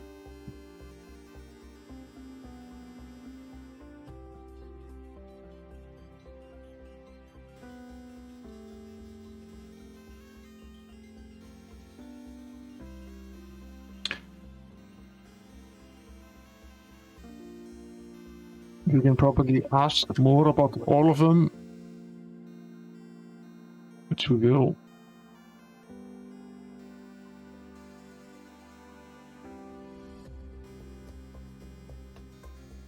I'm going to write all of this down anyway.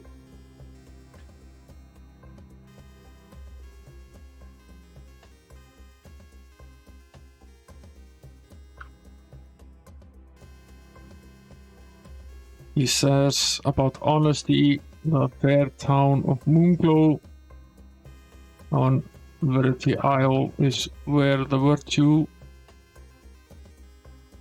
of honesty thrives.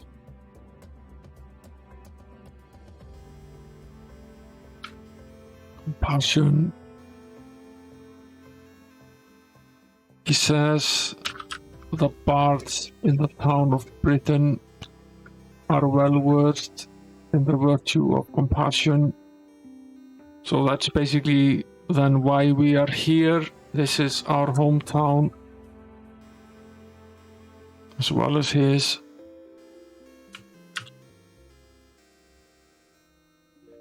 Valor, he says, many valiant fighters come from Gelome in the Valarian Isles.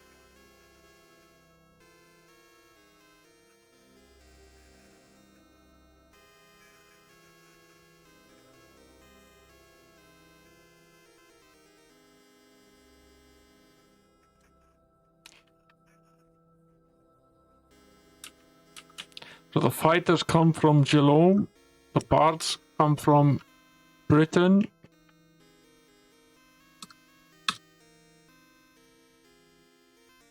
Justice in the city of Dew, in the Dee Forest, justice is served.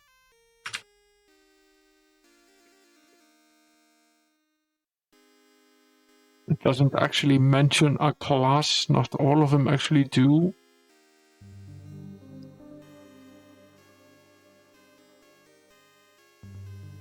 Minnock, town of self-sacrifice.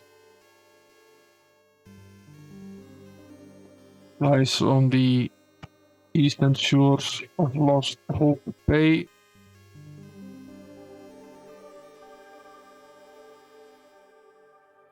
And there's honor. There he mentions a class. The paladins who strive for honor are oft seen intrinsic north of the Cape of Heroes. So far we have at least 3 classes: the bards in Britain, the fighters in Gelome, and the paladins intrinsic.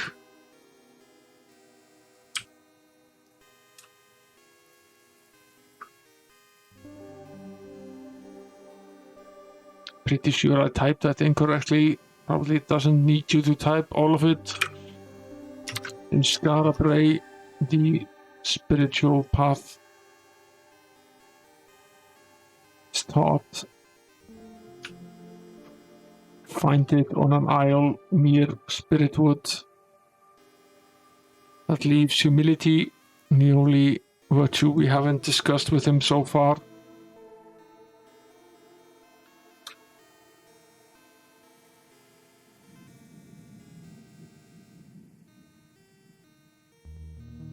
Okay, it's only the first 4 letters that you need to type. Okay, that's useful to know. Find the ruins of Marginsia, far off the shores of Britannia, on a small isle in the vast ocean. I wonder if that's the mages that live in Marginsia.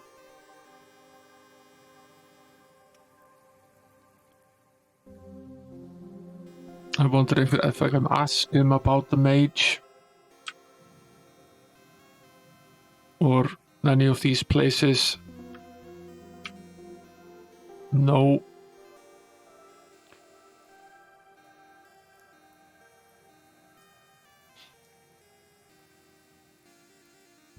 Ask him about Britannia.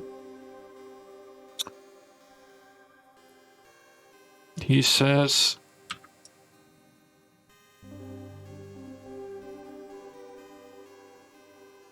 I'll ask him about this again. The game doesn't wait. Definitely, because even though the great evil lord has been rooted, evil yet remains in Britannia. If but one soul could complete the quest of the Avatar,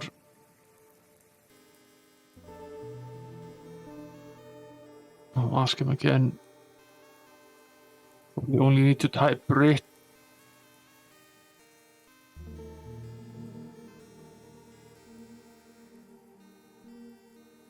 Or people would have a new hope, a new goal for life. There would be a shining example that there is more to life than the endless struggle for possessions and gold. That was a long answer.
Okay. Let's ask him about the Avatar.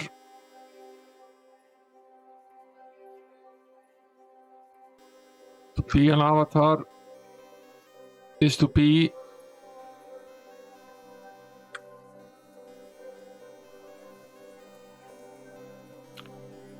the embodiment of the 8 virtues. It is to live a life constantly and forever in the quest to better thyself and the world in which we live.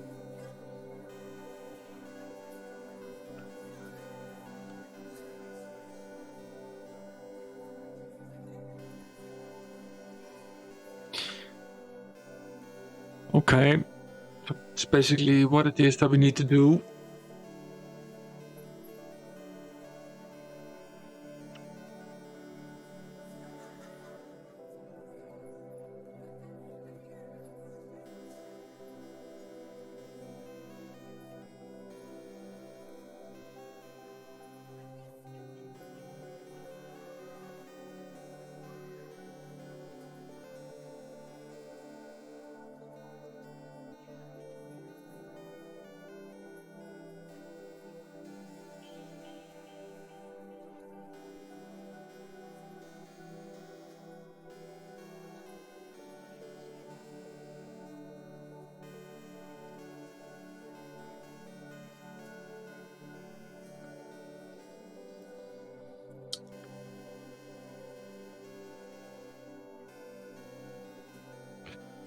This is not the same answer.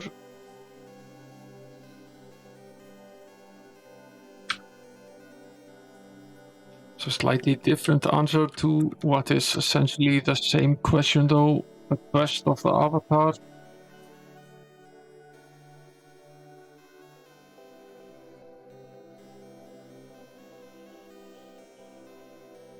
Which I didn't type correctly.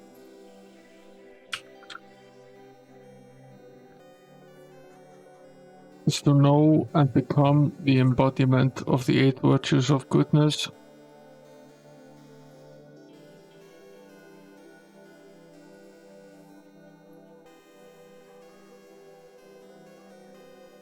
It is known that all who take on this quest must prove themselves by conquering the abyss and viewing the codex of ultimate wisdom. Okay.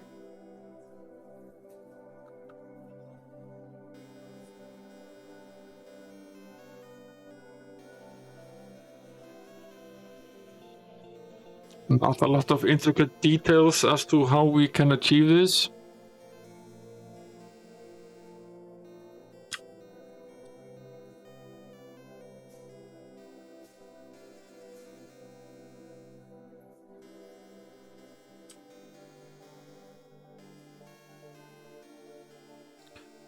The Great Stygian Abyss is the darkest pocket of evil remaining in Britannia. It is said that in the deepest recesses of the abyss is the chamber of the Codex. So that's basically where we go once we become an avatar. So basically we need to become an avatar and then visit this place to defeat the ultimate evil. I have a feeling we're very far from being able to do that at this point.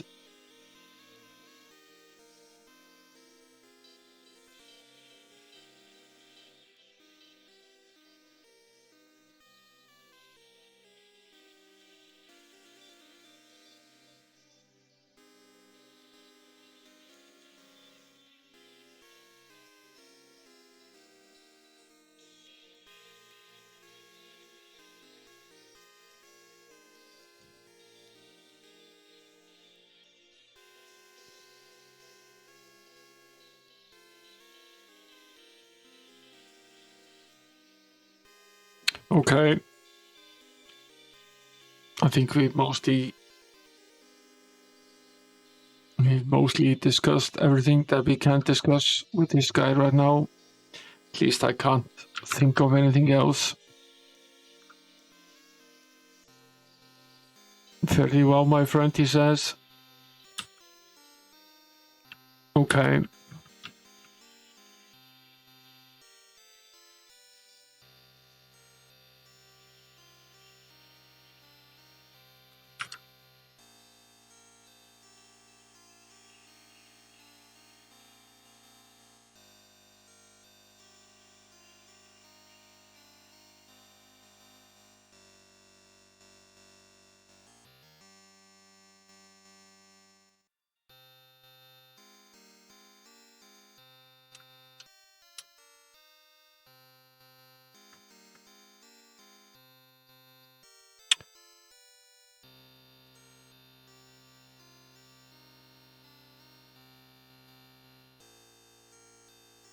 One of the commands now is quit and save. I wonder if we should try whether that actually works at this point before proceeding any further. We can't do that here. We probably have to go outside of the castle.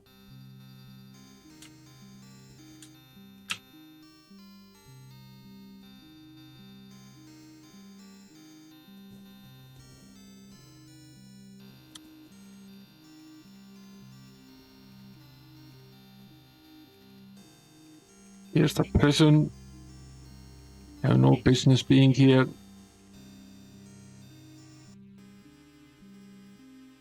We asked him about the compulsion. Take a quick gander around the... this was the kitchen, right?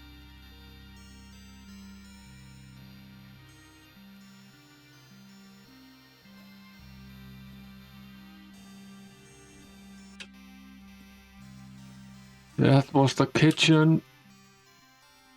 We had already been there. Had we been in here?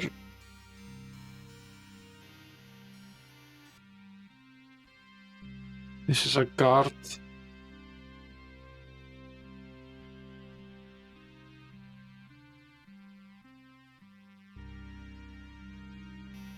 Just a bunch of guards. Yeah, we'll find the parts. There's nothing else of interest left in here, I think. But, there was another door on the other side as well.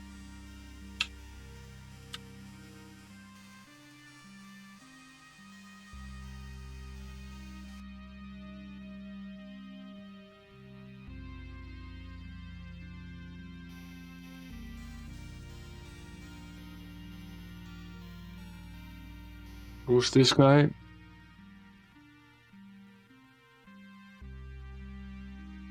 Yeah, good night, Retro Hunter. Thanks for coming to the stream. Sleep well. You meet an injured fighter. She says, I am Chisha.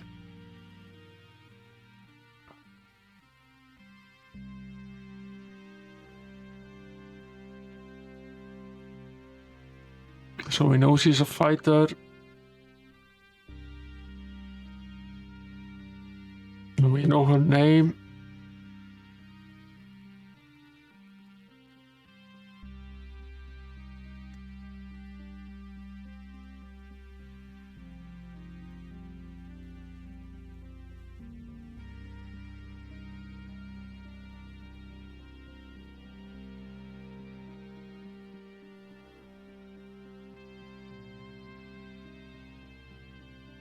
Yeah, no, this is all very welcome. This is a tough game to get into. I knew that going in that it would be a bit of a struggle to get into it.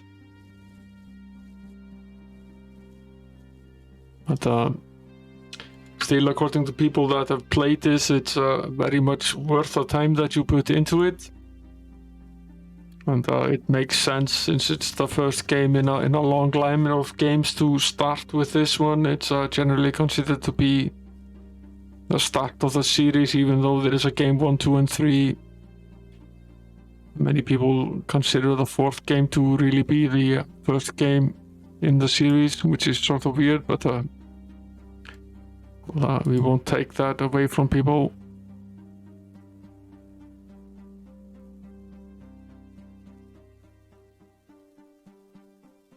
see here.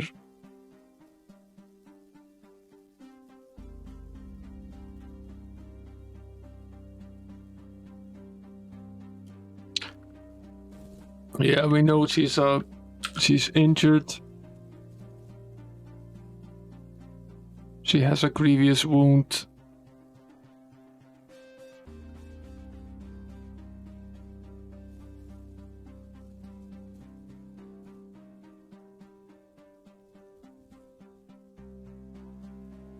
Yeah, I wonder if we can somehow help her with that, so we could get her to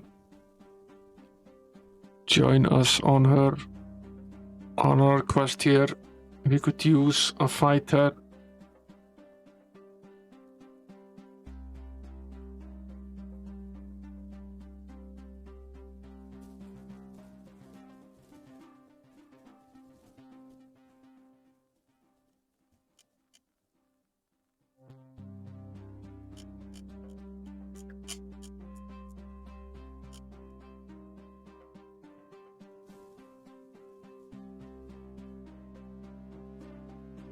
We could ask her, yes.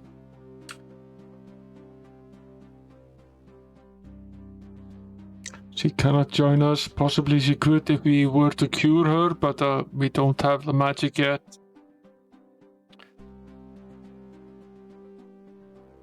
And we don't have the ingredients either.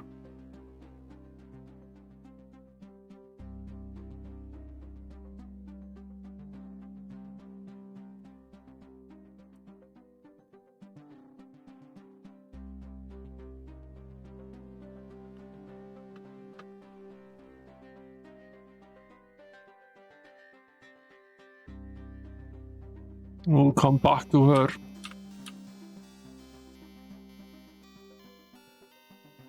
Who's this? Meet a Solomon Ranger. She says, I am Sheila.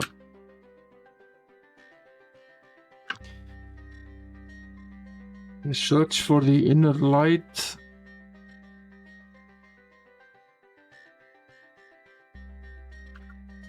Yeah, it's very likely that we're supposed to heal her, but we need to learn the spells first and probably get the ingredients to be able to cast them.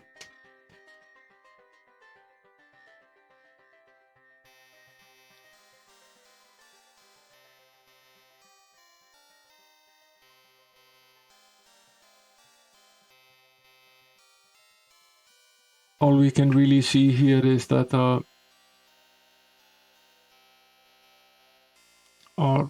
we have a sling.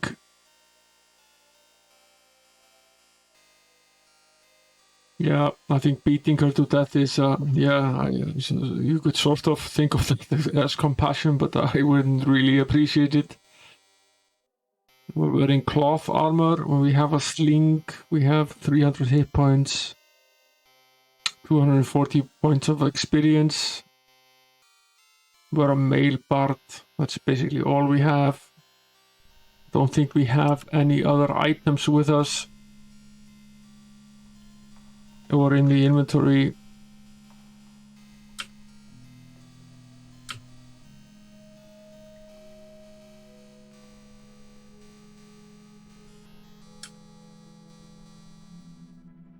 We are able to use the cast command, so that's interesting. We read about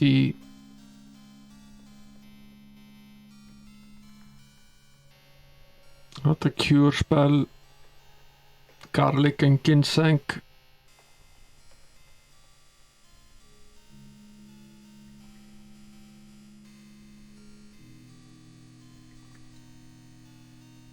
Are the ingredients required to do so?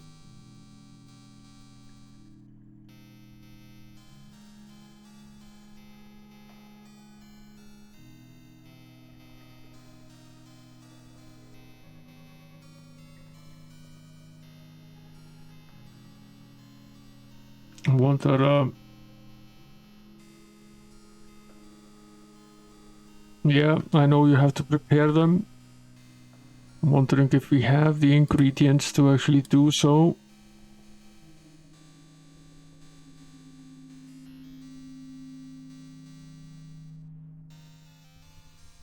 mix is the correct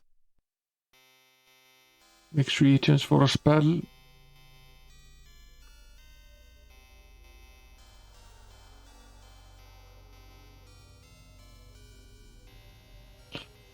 So that for the cure that will be GN.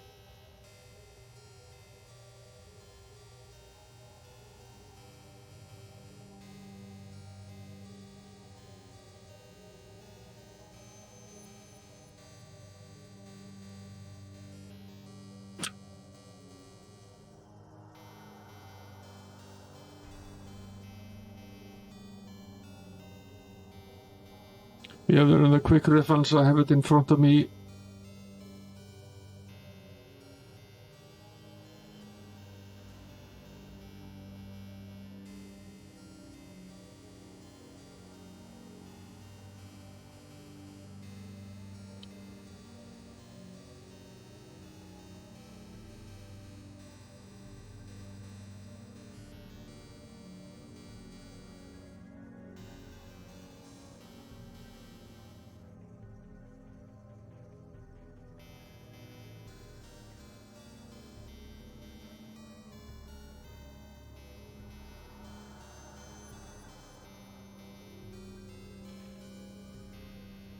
Let's see here how we're supposed to approach this.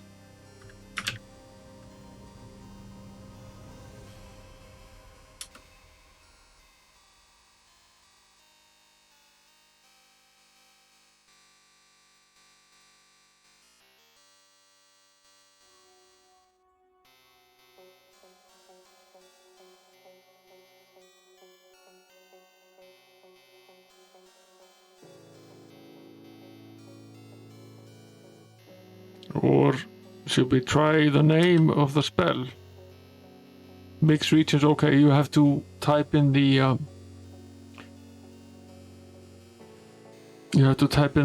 first letter of the spell.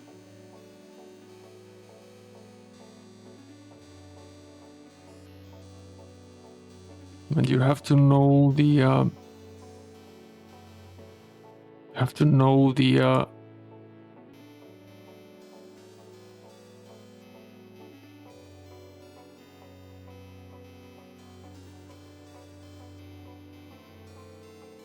they're probably in the order they appeared in the manual, which means that A is the ash.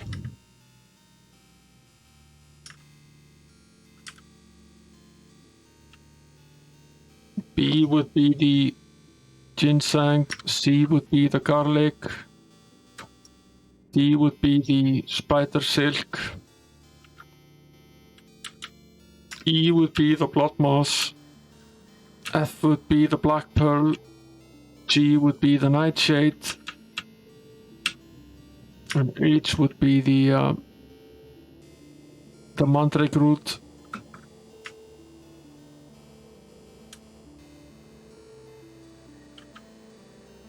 The spells, if I put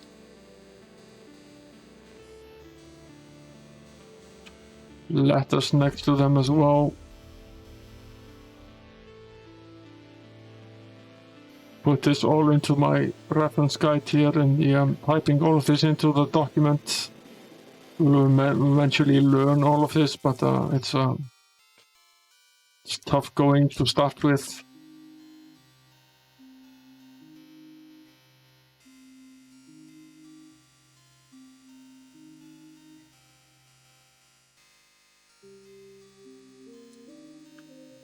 So we have 3 ginseng and 4 garlic. That's useful. We know this then. So for the cure spell, we need ginseng and garlic. So B and C. And that's it. So you mix the reagents and success. Okay. So now we've basically prepared the spell.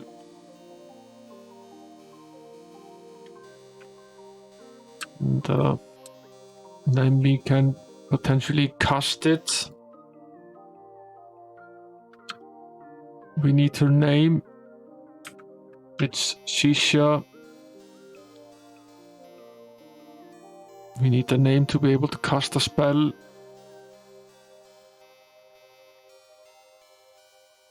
So it's C for cast. And C for cure.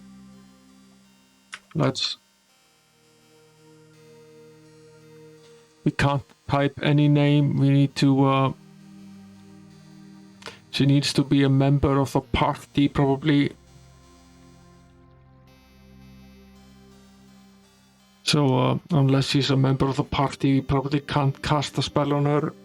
We can basically cast a cure spell, but only on ourselves. But we might as well.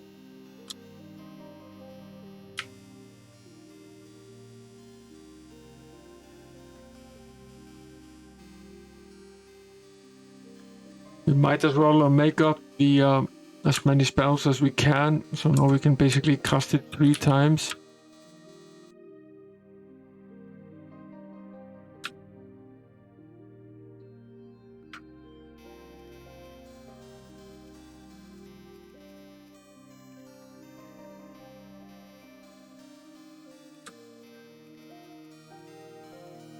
At least we don't seem to be able to cast a healing spell on her. She needs to be a member of the party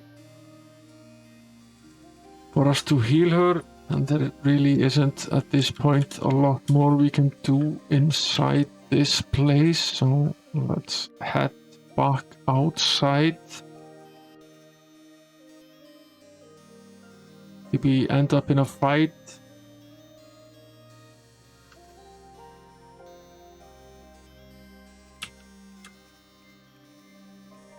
We did not really want to end up in a fight.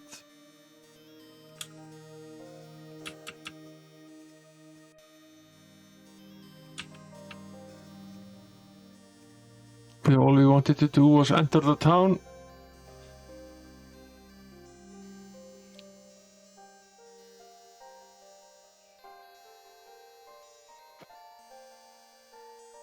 I don't think we didn't take any damage. Yeah, we basically ran off. We didn't take any damage, so we're fine.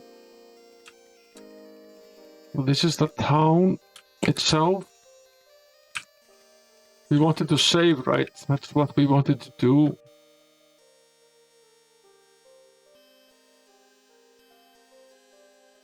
So did it actually quit and save?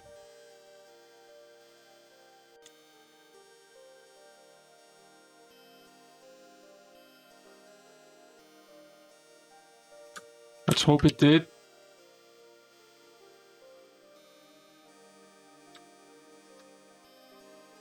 Should we test whether it actually saved or not before continuing here? I think it's fairly important that we aren't just randomly losing the items we've gained. Go to exit the game and see if we can restore it. That's very important. We've been at this for 2.5 hours already. Well, we haven't made much progress yet.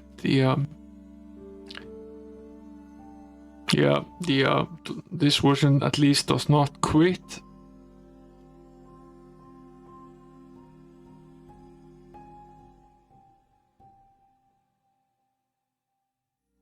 But potentially it does save. At least I hope it does.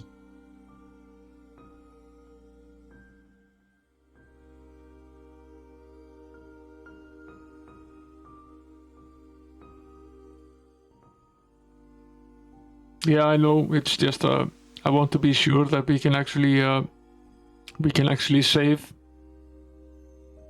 It's better to test it out now than find out later if we've actually done something.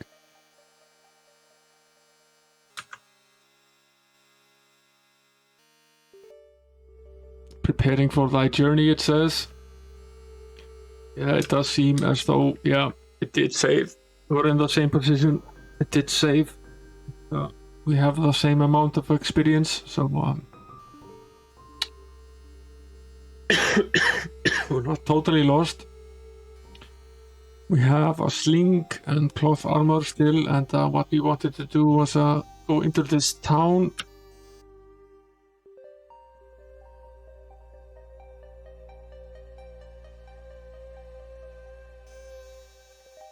Two guards at the entrance of the town.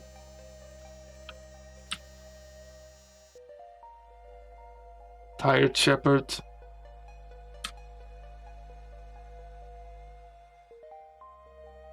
He watches over the children. He is Shalimar.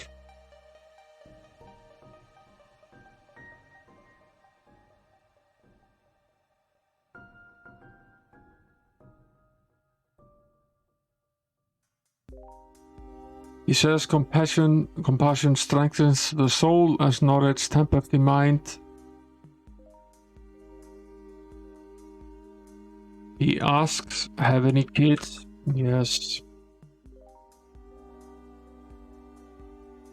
Now does know what I mean.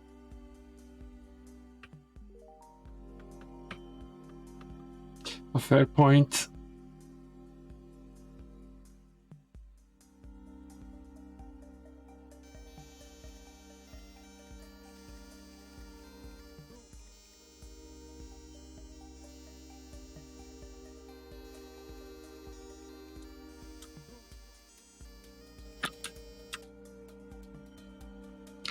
An injured person. He's Sebastian.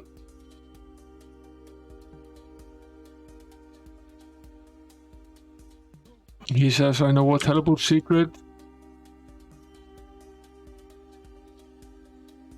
He says Montaigne's influence has not left the world.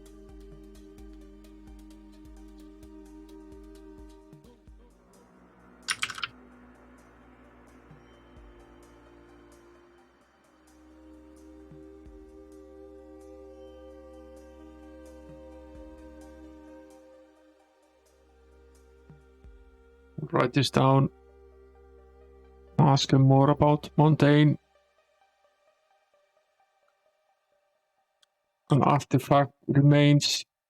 I heard that you can years then. Wilt thou find and destroy it?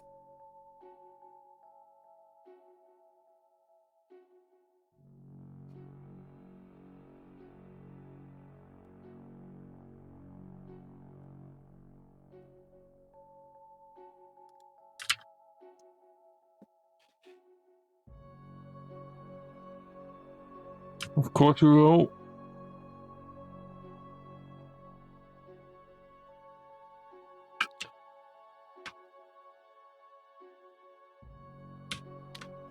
Then ask at the pub there.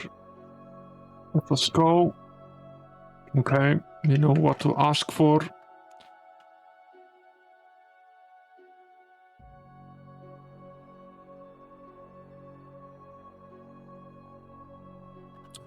Can we ask him about this artifact?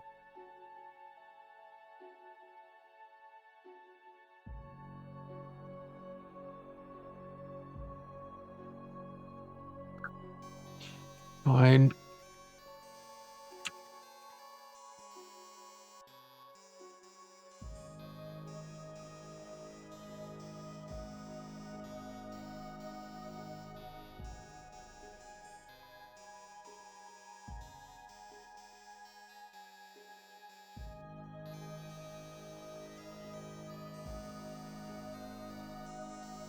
So it says, peace and joy be with you, friend. Are you in need of help?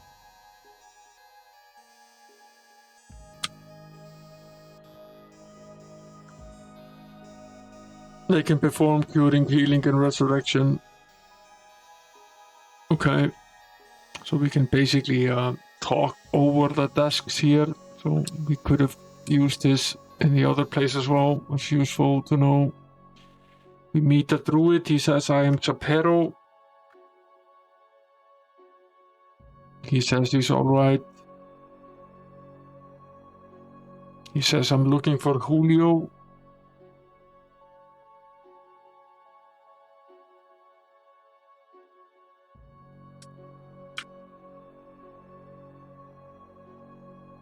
Julio notes the true nature of compassion.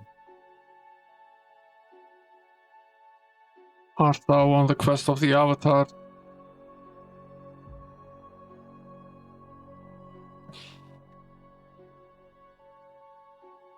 Yes. He says, find the shrine of compassion east across two bridges. What was his name again? Shapiro was his name. Knows the true nature of compassion. Okay.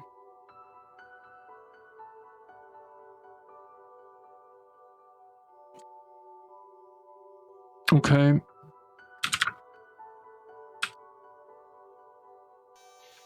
We have some hints.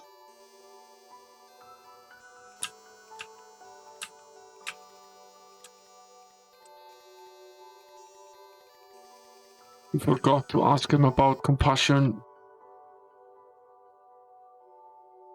He says, seek out Julio and ask him of compassion.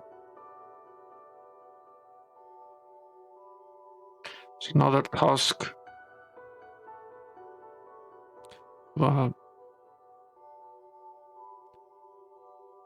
Mark that. So there are two tasks here. Find the shrine of compassion across two bridges. That was one of them. And seek out Julio and ask him of compassion. That was another. We were supposed to ask at the pub of the skull. That was the third. So already we have 3 things that we need to look into just by visiting this one place. So things could be going decently well for us.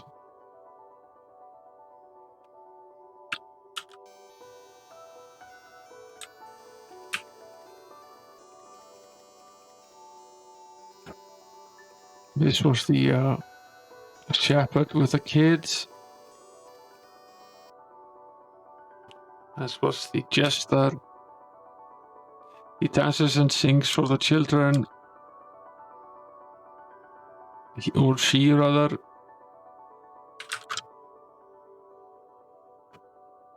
Dance is good for the soul. You give to the needy. Yes. Caesar's beggars are thankful for small donations.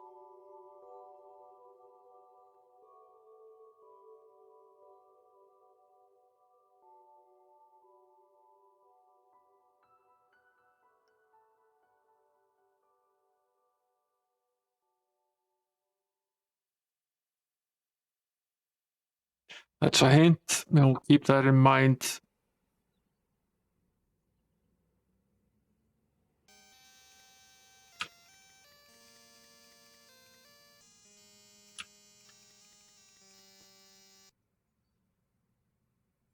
Here's a bard. That's the one YOLO that Amiga 1200 gamer was talking about earlier. He's probably still grabbing coffee. He hasn't commented on any of this. Our interest is clearly compassion. Start jotting this down. Making notes is very important in this game.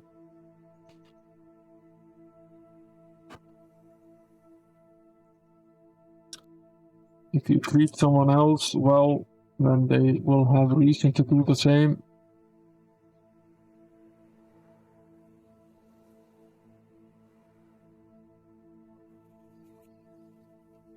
He says, I play for the people. Health is good. His name was YOLO. Julio. He doesn't know anything about Julio. Doesn't know anything about the beggars.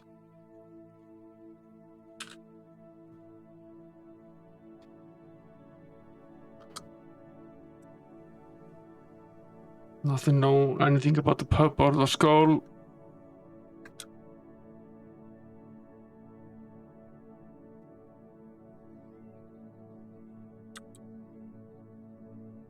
Doesn't know anything about the Avatar. Doesn't know anything about the virtues. Doesn't know anything about learning.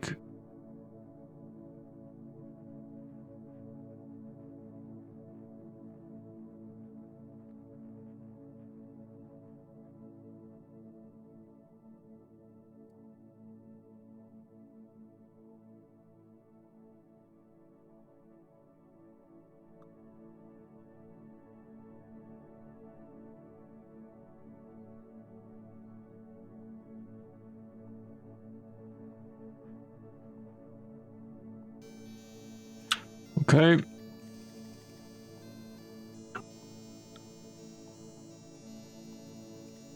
We know some things, but not a lot.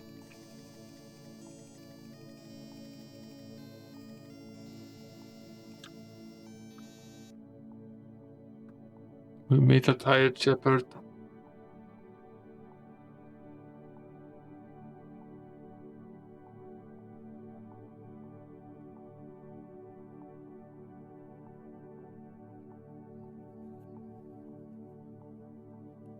It's the same things he said to us earlier.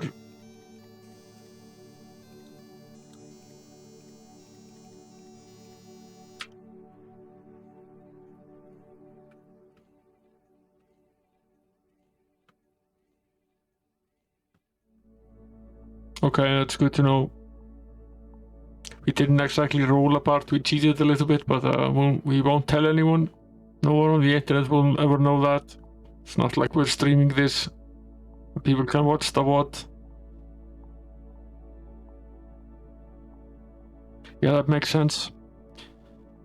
So you can basically have a maximum of 8 characters.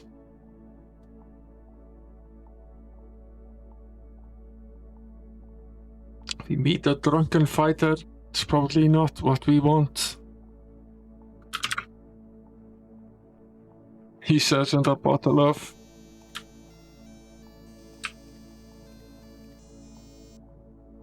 You meet a poor beggar. Give. How much do we have? She says, "Oh, thank thee, I shall never forget thy kindness."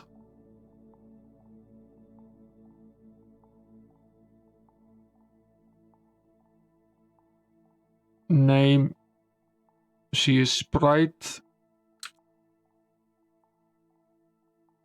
She has no job, so now she begs.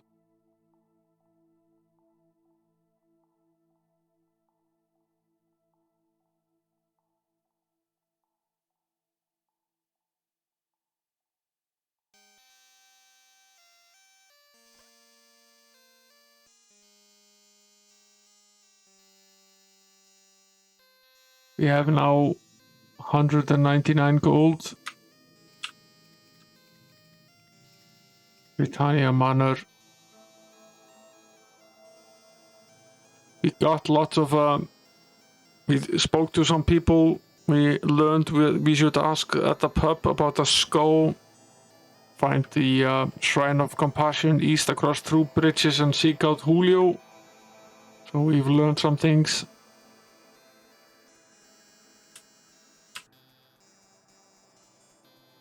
The innkeeper says, "Welcome to Britannia Manor. Are you in need of lodging?"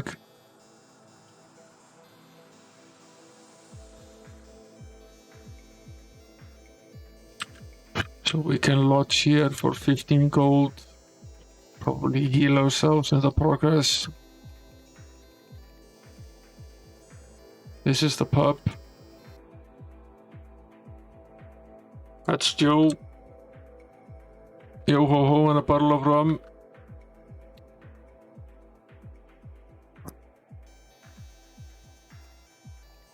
So we can definitely buy food. We have 287 food. Don't need any right now.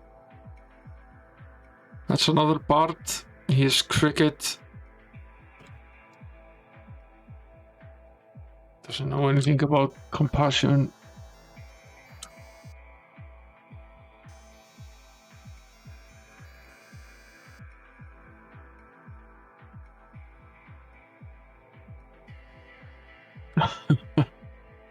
Does he really want to talk to us?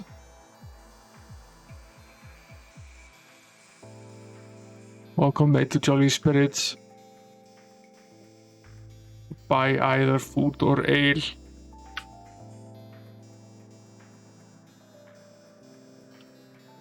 Yeah, I guess we pay.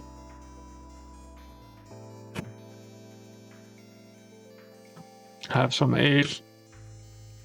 Guess we can also buy some food.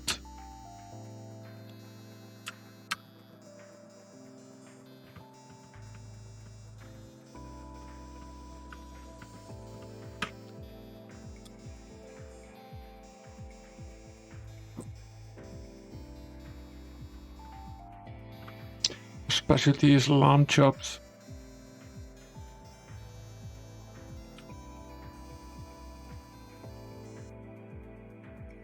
Let's try discussing Skull.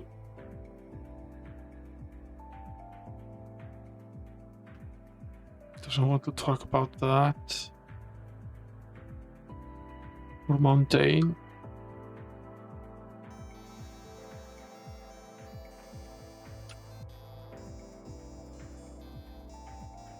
Welcome to Adventure Food. Windrix says, good day and welcome, friend. May I interest you in some rations? Okay, 25 rations for 40. Nobody we can really talk to here.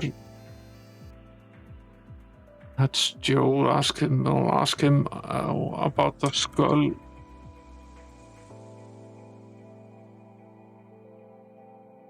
And we'll ask about the artifact. And we'll ask about mundane.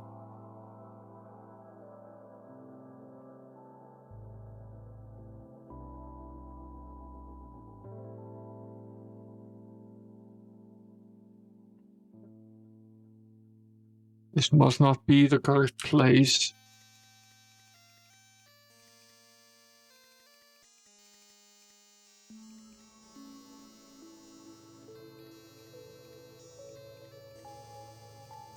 It's just an empty room.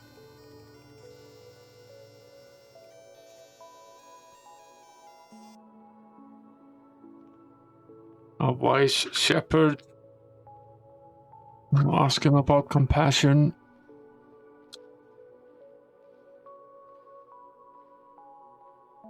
He says I escaped Maginsia rather. He says pride was too great. Maginsia.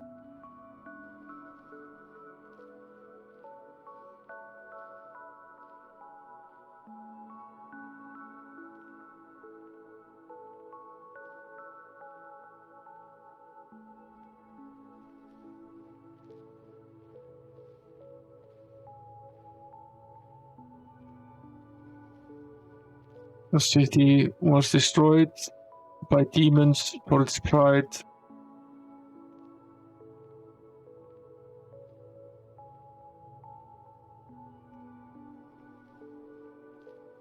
Art thou proud? No.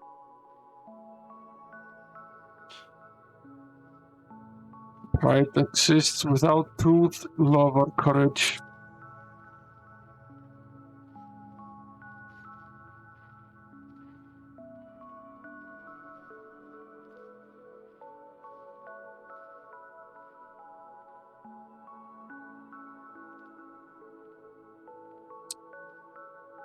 That's interesting.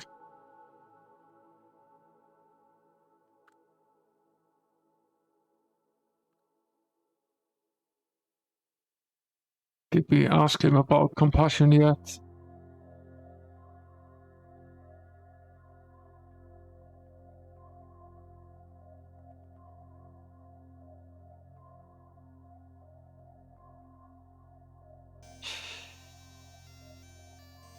What do you mean by ESCA?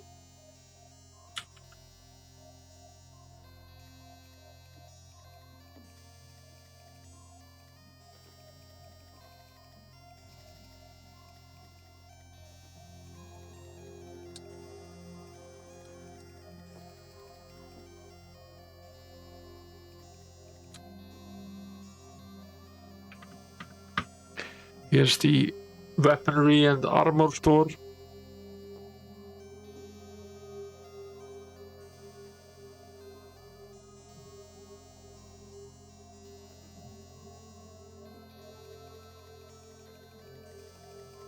Yeah, that's a good point.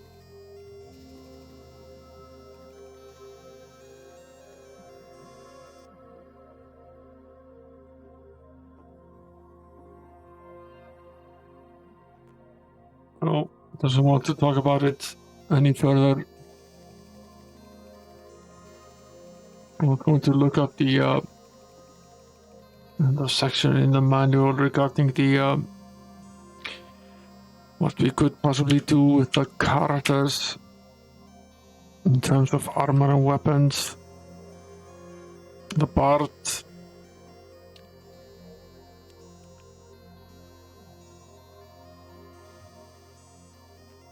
You can use a crossbow and a sling. And he can only wear a leather armor. Let's see what's in store for us here.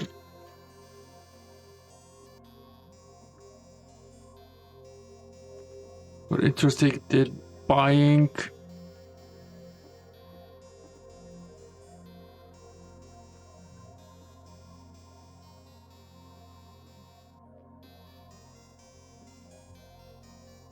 Yeah, these are all useful tips that we can potentially use at a later point.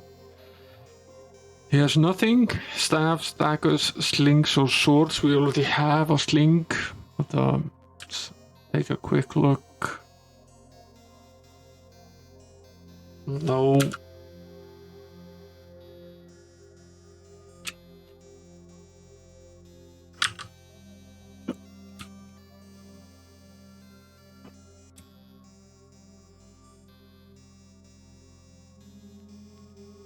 We can buy at least leather armor. But we need 200 gold, which we don't have at this current point in time. We have 197, in fact. Although I guess we could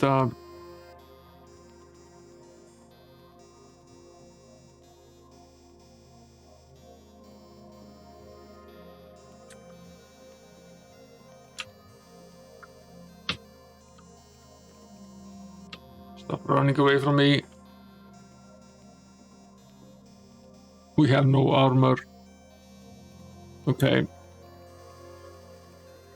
We will probably have to fight someone to gain some money, but we have to be very careful about that. We don't want to get into a fight with just anyone.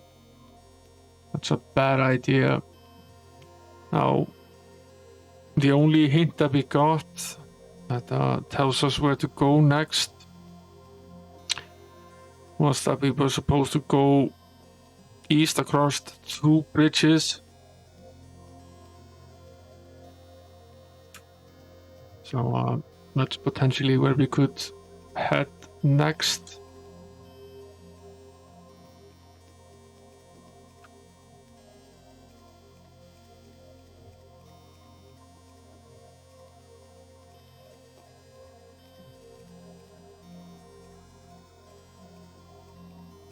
We've gone east past 1 bridge now, being chased.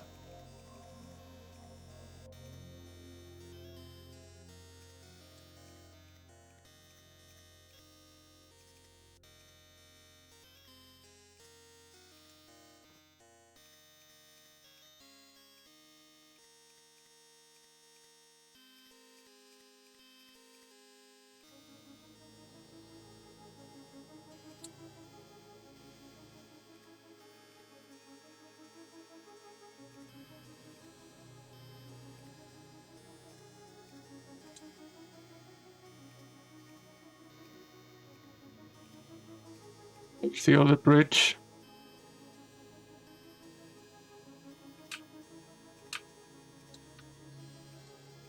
Yeah, I assume there's going to be a lot of trial and error in this.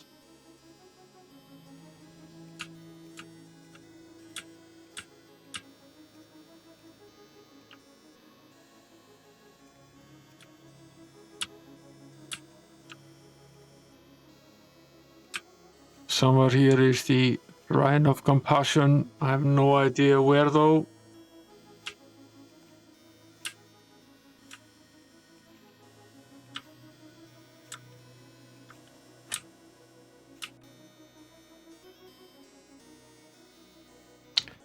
How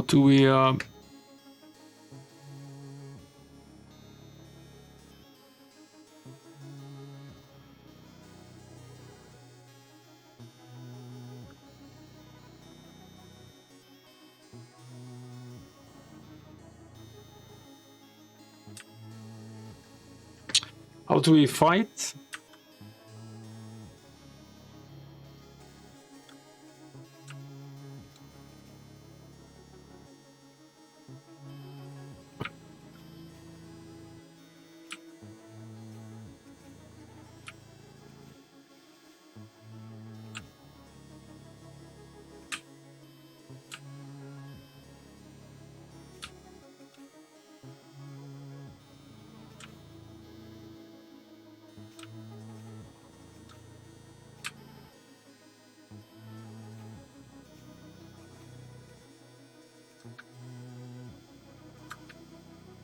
It does not seem as though we can actually go down there at least.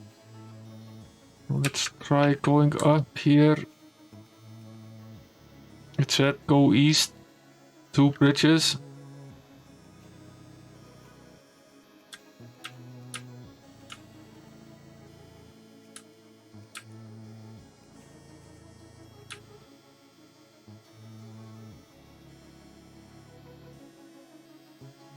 What is a building or a cave?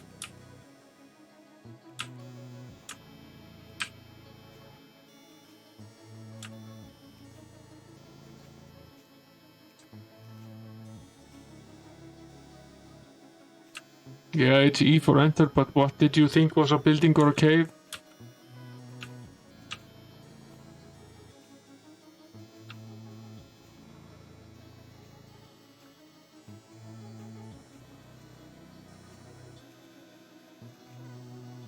That little thing there.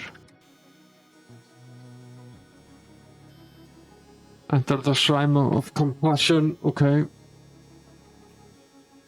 What does not bear the rune of entry, a strong force keeps you out. Okay. A strange force keeps you out.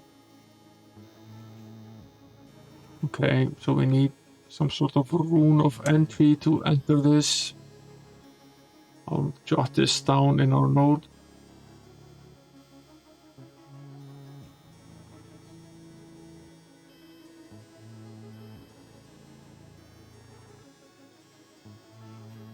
Need to ask about that.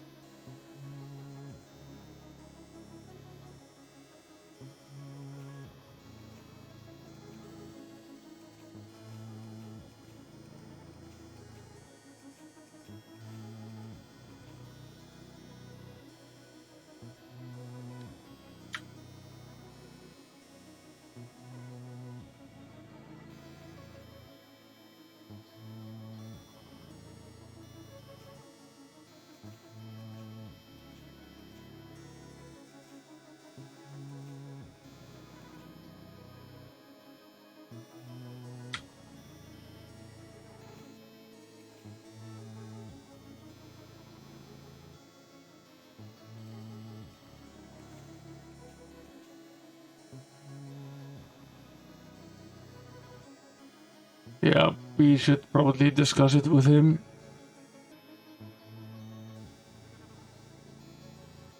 Slightly worried about our hit points here.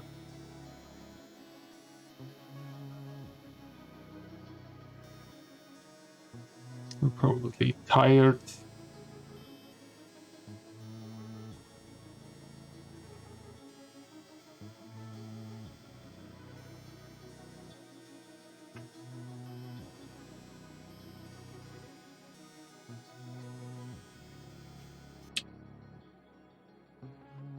Let's rest here.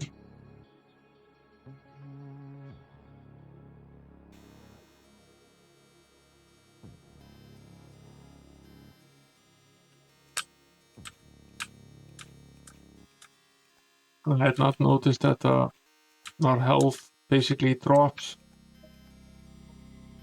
as we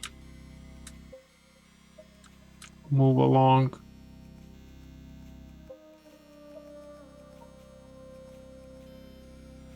We might not necessarily save this progress.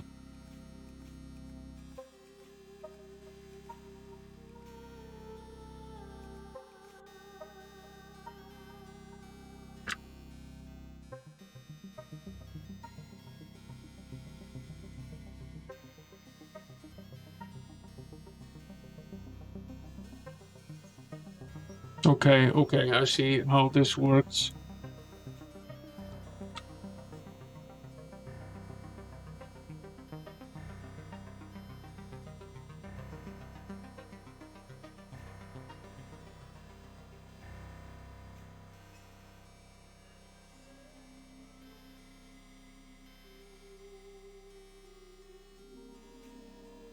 There's a chest there.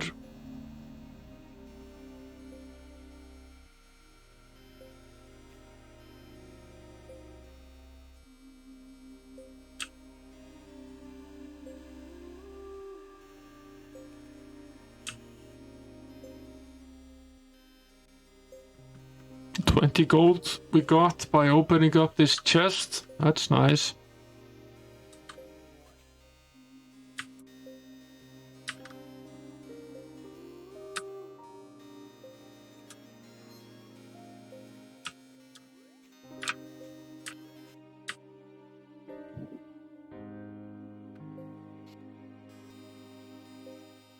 We died for the first time.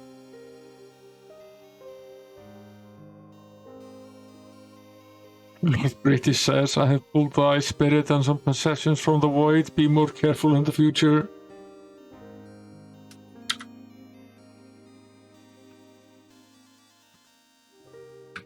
Of course, we had done nothing, so we've lost nothing.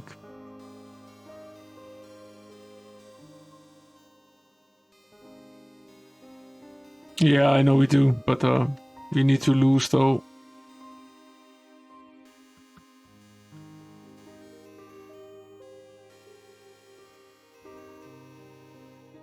Yeah, it saved us walking back, so we did basically nothing, so it doesn't matter at all.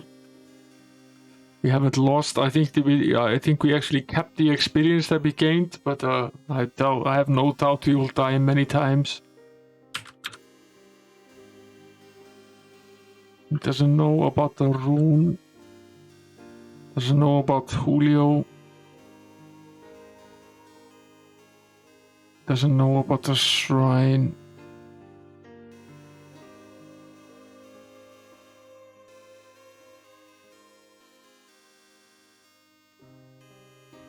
Okay. But we do have slightly. We do have slightly more money now than we did.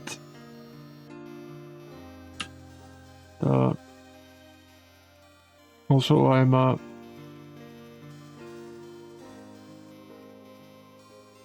getting decently good about wandering around in the game. Slowly getting to know the controls here. I'm not totally hopeless at this point, just a little bit hopeless. We have 200 gold. I'm going to attempt to buy some sort of armor. We can't really go outside wearing nothing but cloth. It's not gonna turn out well for us.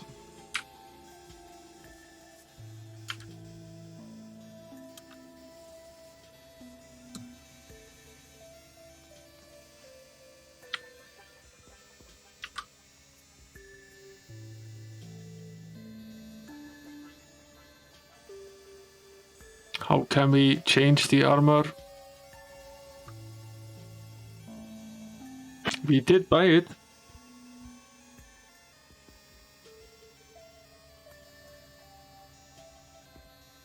We have no money, so we did buy it.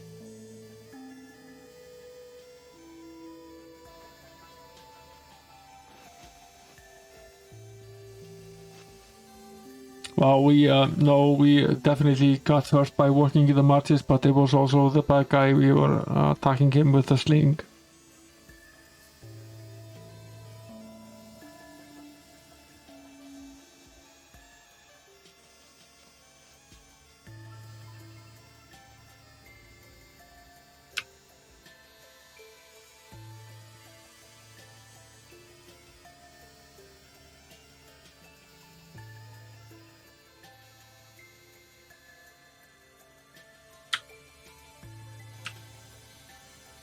Weapons. Okay. Here are weapons.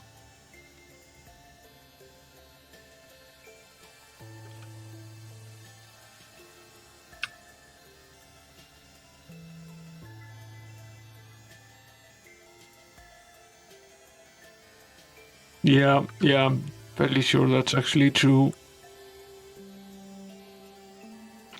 Wearing the sling and wearing the leather armor. We have a torch. 2 mixtures of the cure potion. So we didn't lose anything, and at least now we have we have some armor.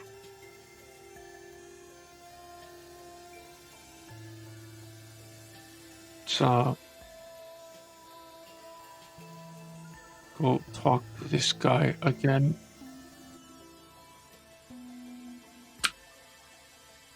That's Shapiro again.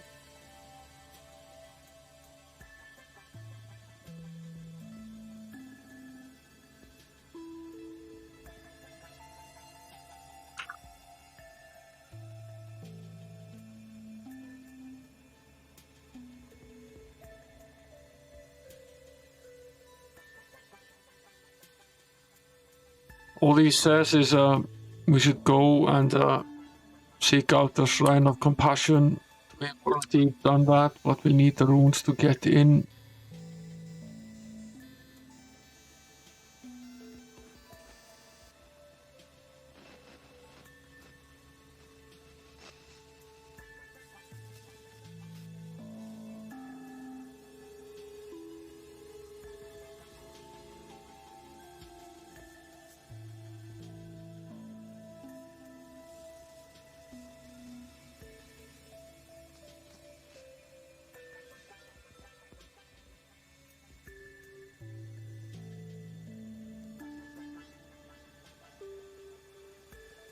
Yeah, I did already. I went through all of these conversations already when you went to get your piece of, went to get your cup of coffee. But this does mention pub. I wrote all of this down.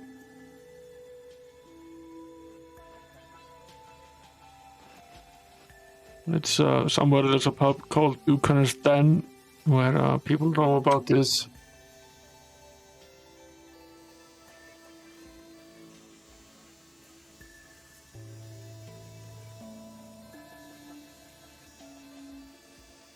There's nothing more to see here. Not here either. This was the inn. We had already been here and here as well. This was the spirits and the food. And this was the armory. It's really just a question of going outside and wandering around.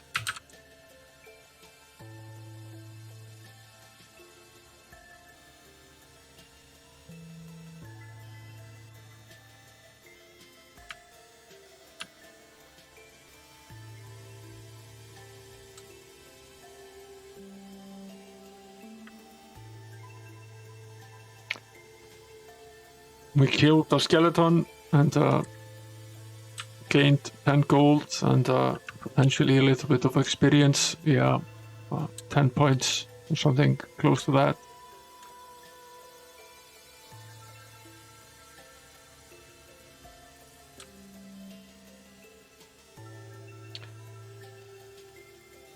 I think the boat is a much later proposition in the game. Let's just explore the area here, the grassy areas around the town a little bit, see what we find.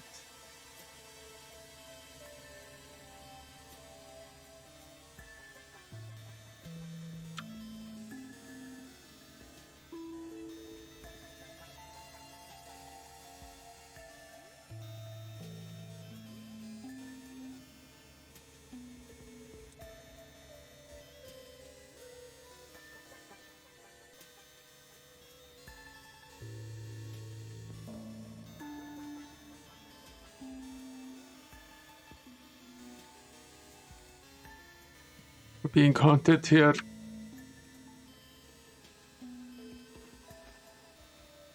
But at least we're gaining some money and not really getting all that hurt while doing so.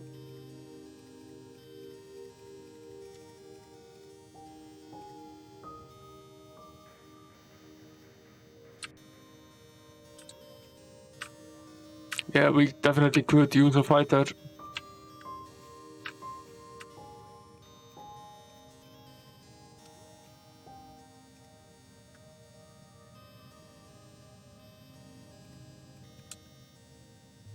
But the bard did have the advantage of being able to use the magic as well.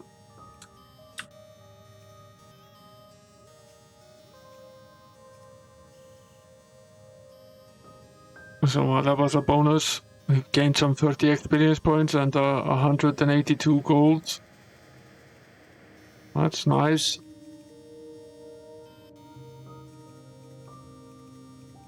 We've lost pretty much no health while doing so.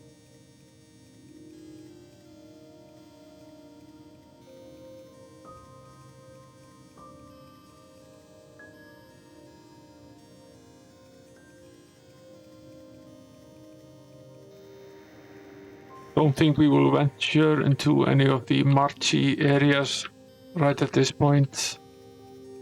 I think we will stick to the grass and also stick to places where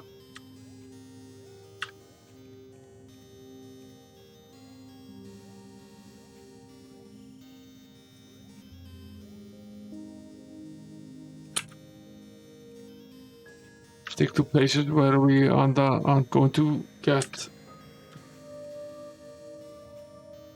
badly damaged.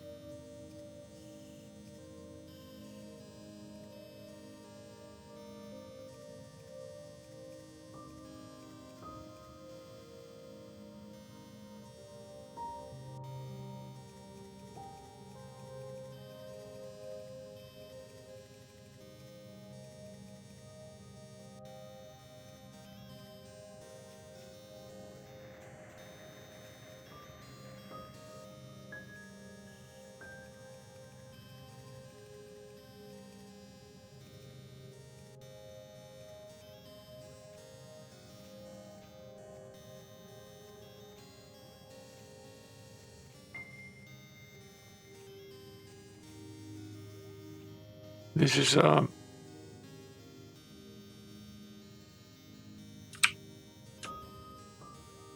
these guys are quite a bit tougher.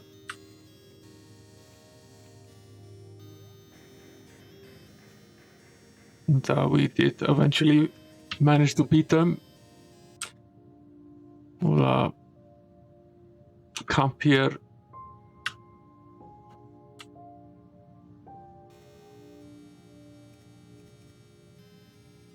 Yeah, the map isn't huge, but there is some map at least.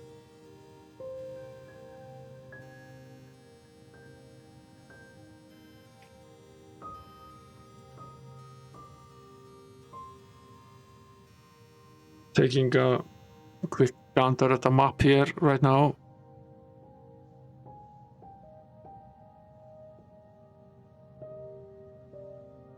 So this is basically where we started here. And this is one of the bridges that we passed. So there are these marches. There's another town up here. That's potentially where we could go.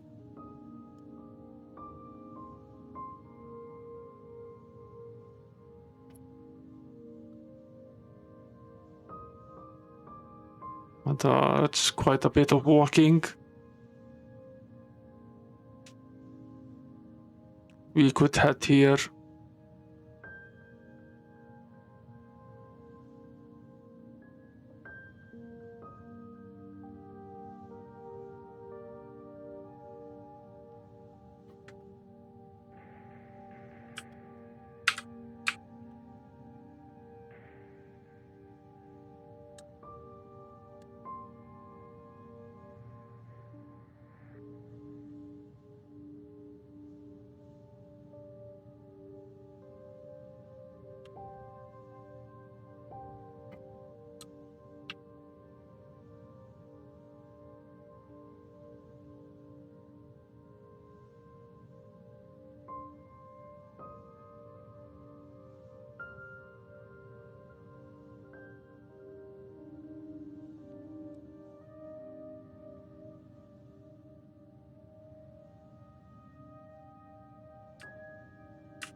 Yeah. We ventured a bit north. Perhaps that's not the correct way to go.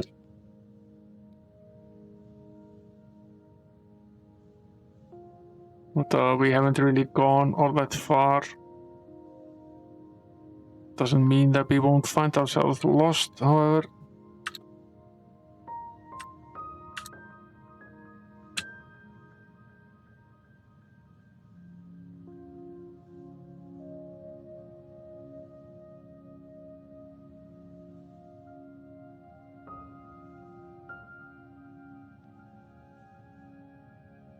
But we are at least gaining some experience and finding our way here.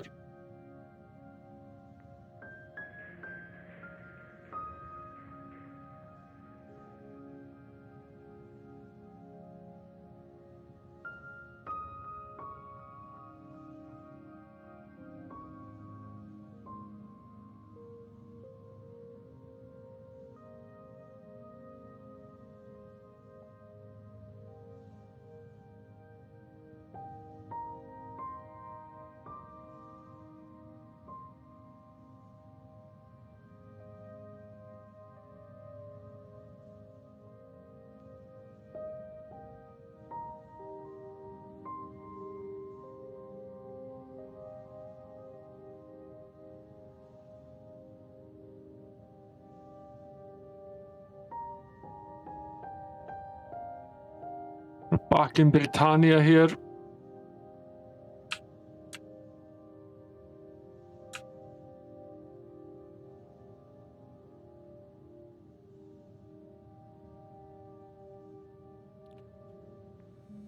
Let's see.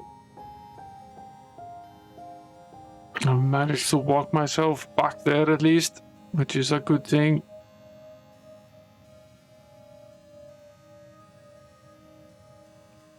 Oh,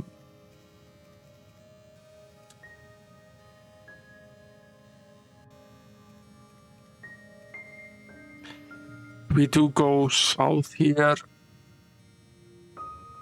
which we actually could. Where do we end up?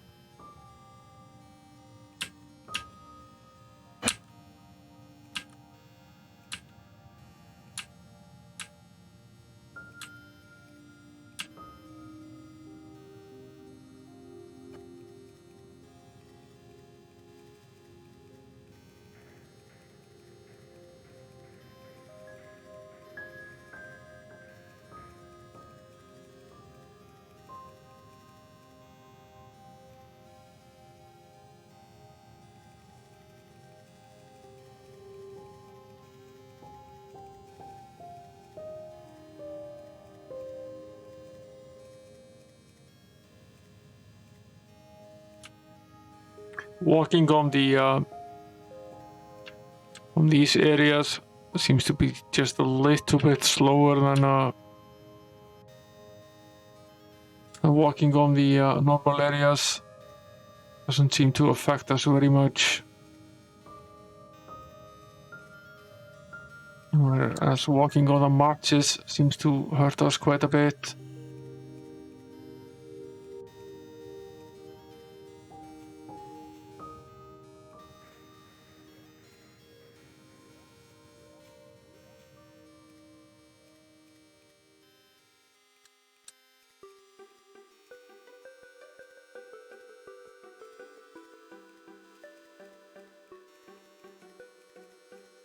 But they're still southbound here. Trying to stick to the coastline.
Okay.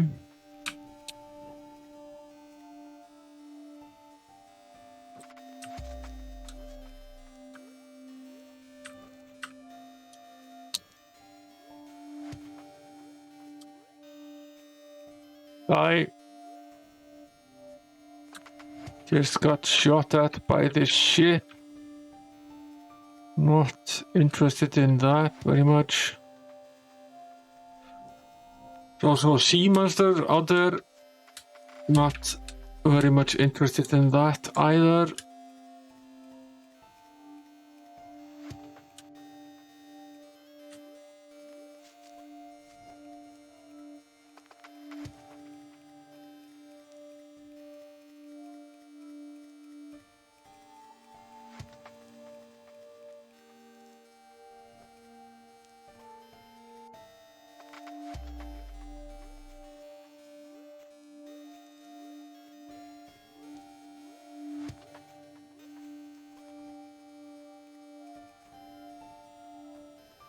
Stop shooting me, I'm a tourist. There's a ship.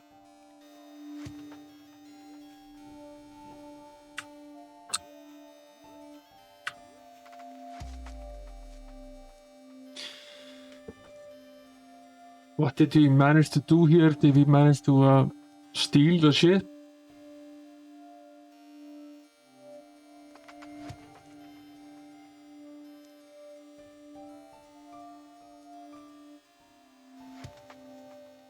And if we manage to steal the ship,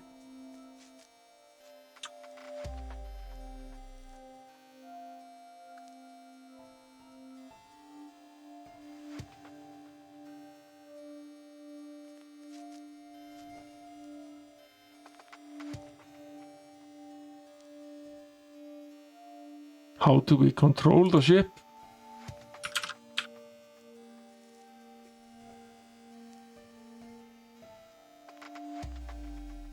Can we simply just use it? Can we enter it?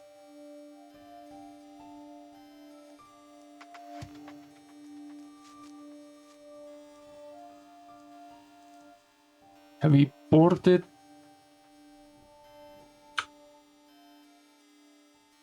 Yes, we can board it. Look at us, we're pirates. Not of the Caribbean, but close enough.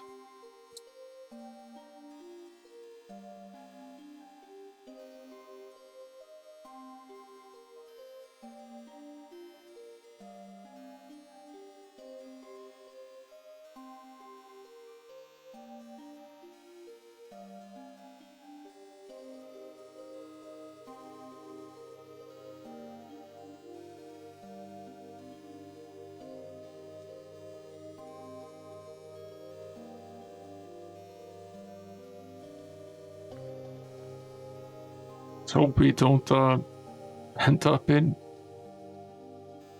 a sea battle here, because I don't even know how to take in one at this stage of the game. And at least we do have a ship.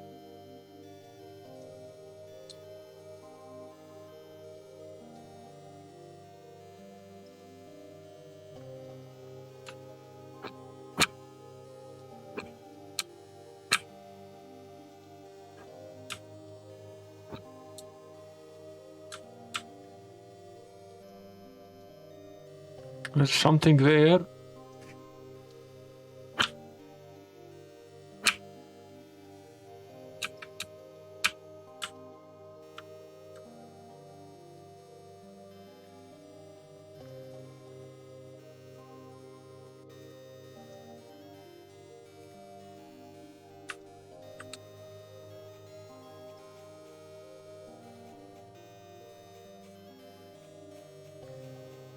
We will eventually meet our death here.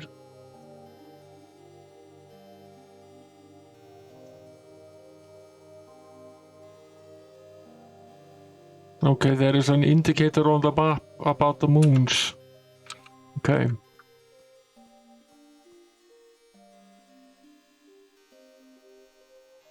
We're right where we started, right?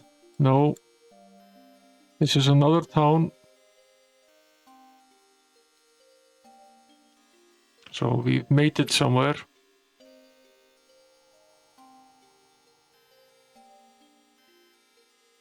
Now, how do we unboard the ship?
Okay, we obviously can't sail into the map. That makes perfect sense, but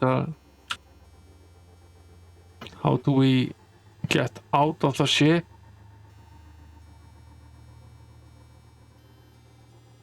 Is it X?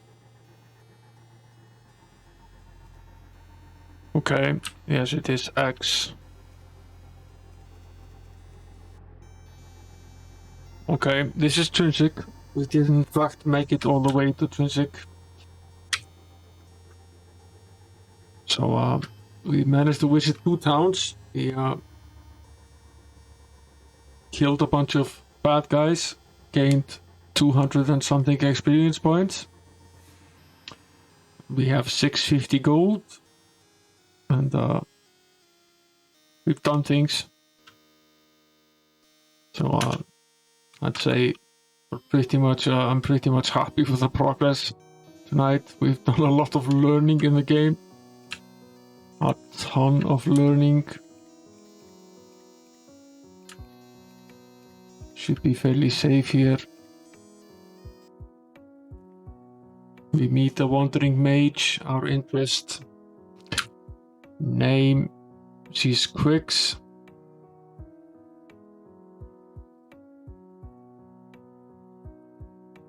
Yeah, we've been to the Southern Peninsula, and we also have a ship, so we can potentially use that ship to get around.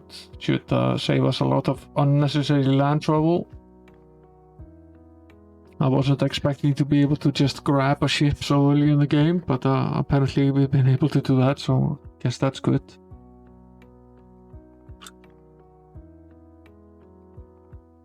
She seeks the skeleton. Knows a great secret. What was her name again? She's Quicks. Let's write this down.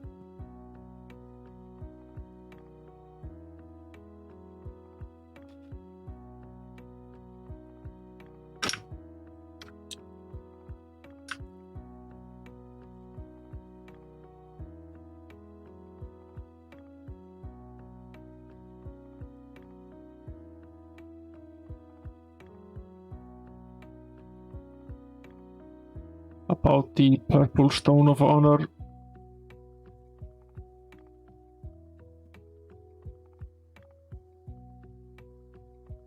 We do not have it.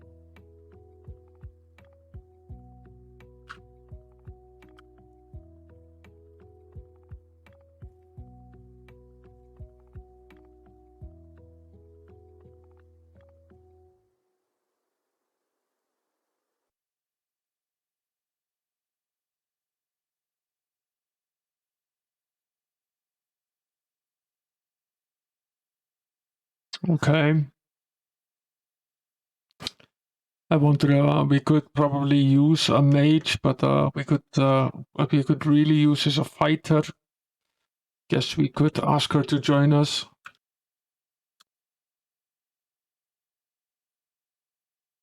She doesn't want to join us. That simplifies our quest a little bit.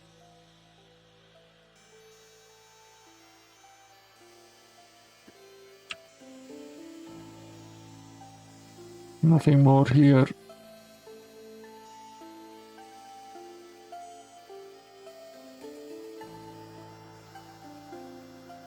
Yeah, we definitely need one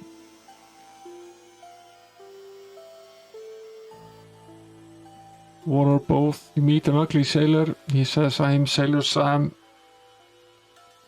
Your interest."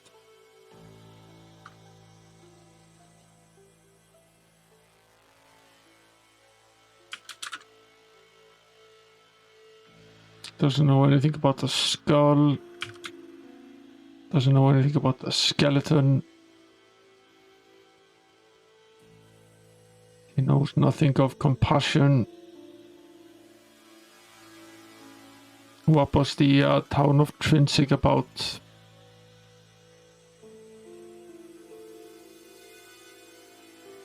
The paladins. It's all about honor. He knows nothing of honor.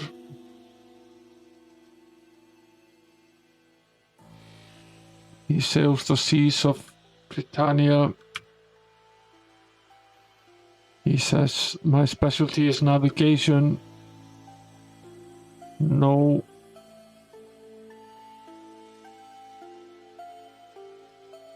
Thou must not own a sextant. Not interested. Go to the pub in Jelome and ask of sextants.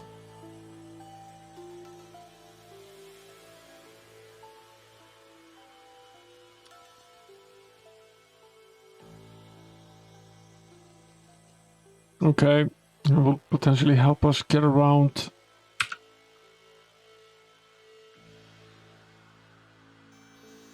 That was useful. We're interested in buying. He has some bows.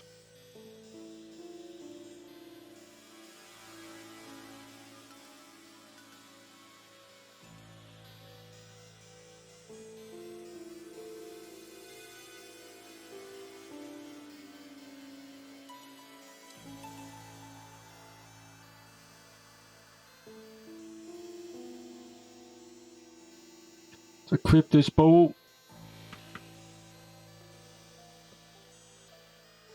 It's certainly better than the sling.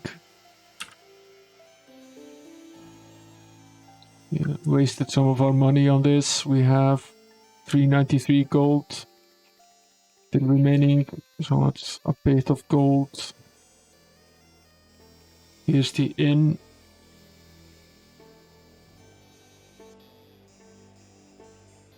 Yes.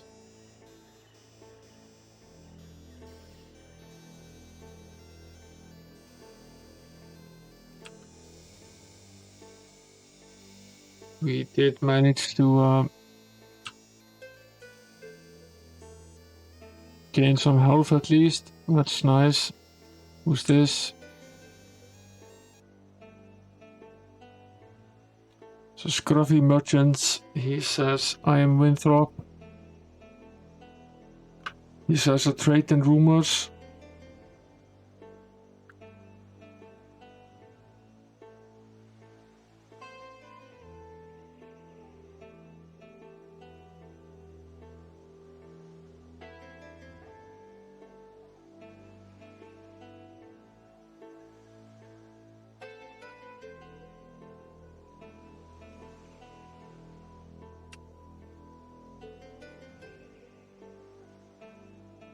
He says there's a small child who knew named Perrin. Dost thou know him? We do not. Find him and ask of the rune.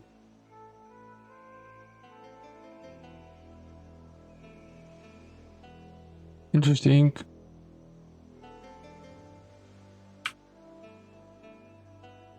Doesn't know anything about the skull.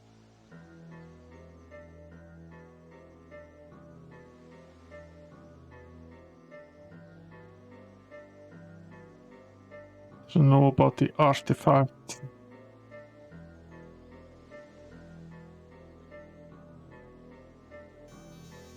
Okay.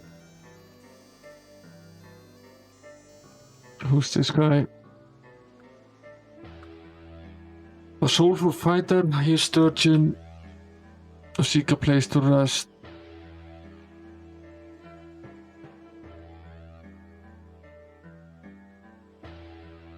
He has quested long and hard. I seek enlightenment at the Shrine of Honor.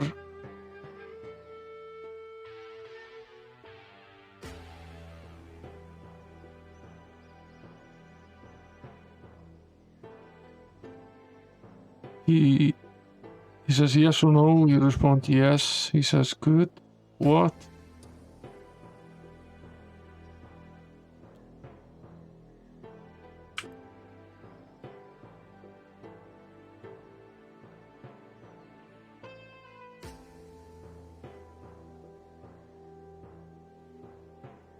Art thou enlightened in honor? Yes.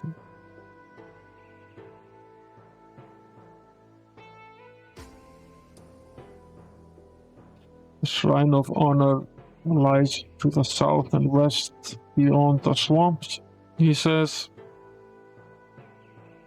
That's good.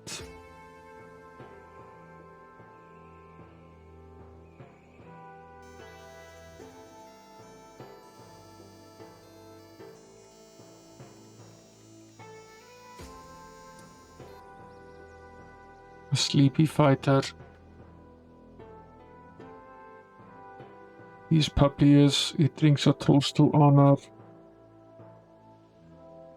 What is left when honor is lost?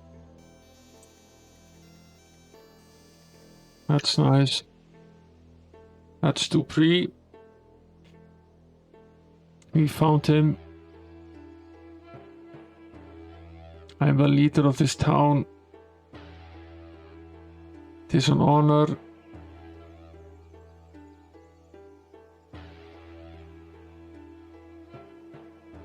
Dost thou try to live honorably? Of course we do.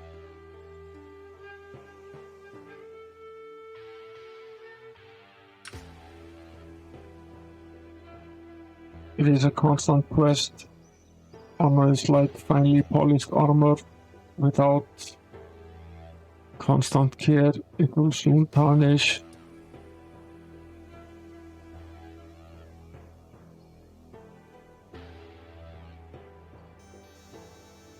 I am honored to join thee.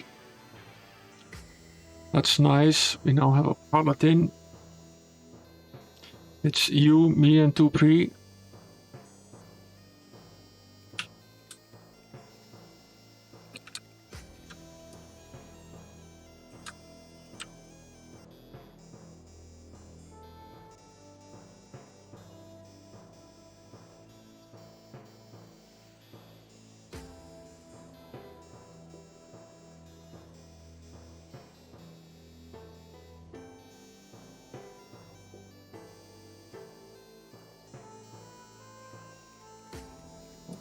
I wonder if we should, here's the inn.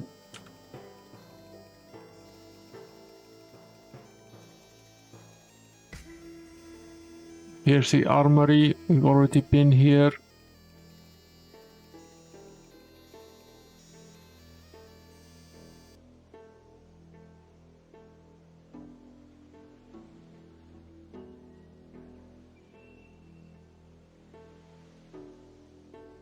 That's Quicks. Yeah, we already spoke to her. Okay.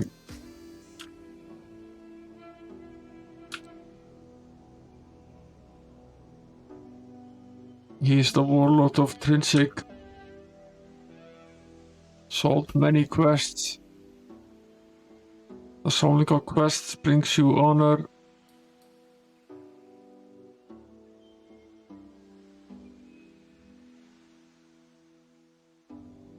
And solve quests, but attack not non-evil creatures and get not others' gold. It's useful information. Who's this guy? That's Rigmore. Strong paladin. Honor. Wisdom on the virtue of honor is found throughout this town. Yes. Enter and find thy path.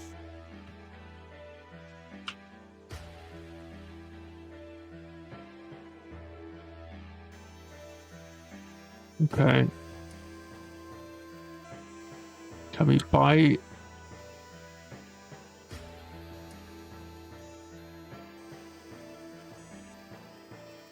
This is just a tavern.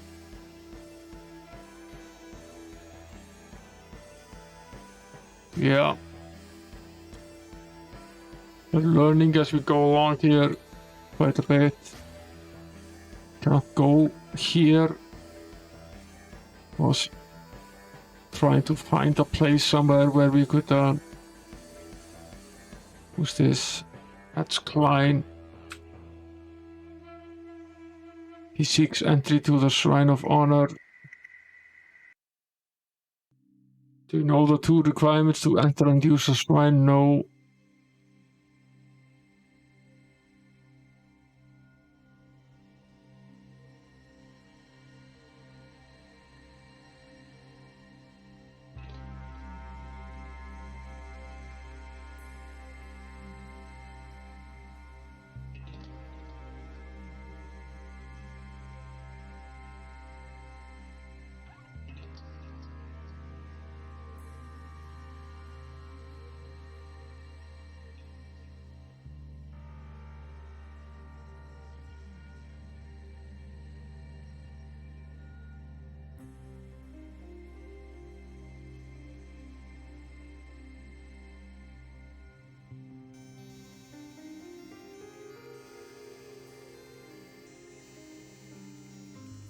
I can't seem to find any place in this town where we could buy some food.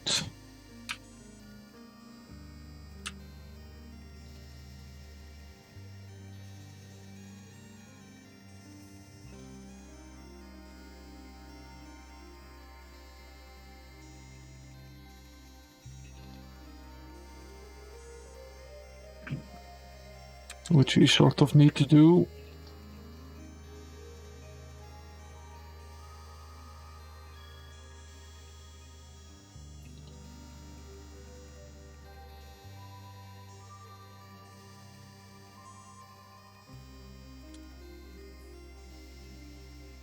We don't have an endless amount of food, and now we have 2 mouths to feed. I guess that's fine. We'll go out here and rest.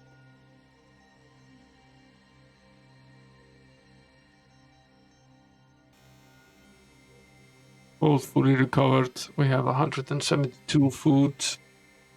We'll wait and save here. So getting close to 2 a.m. here.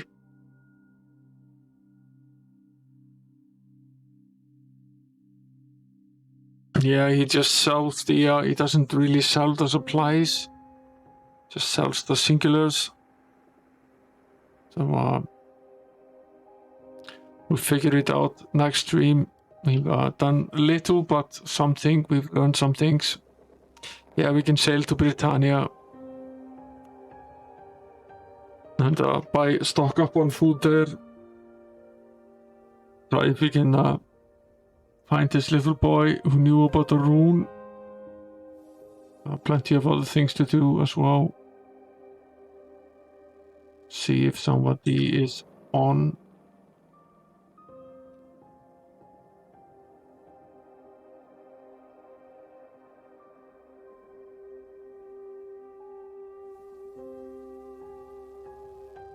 Bark is streaming. I wonder if we can rate them.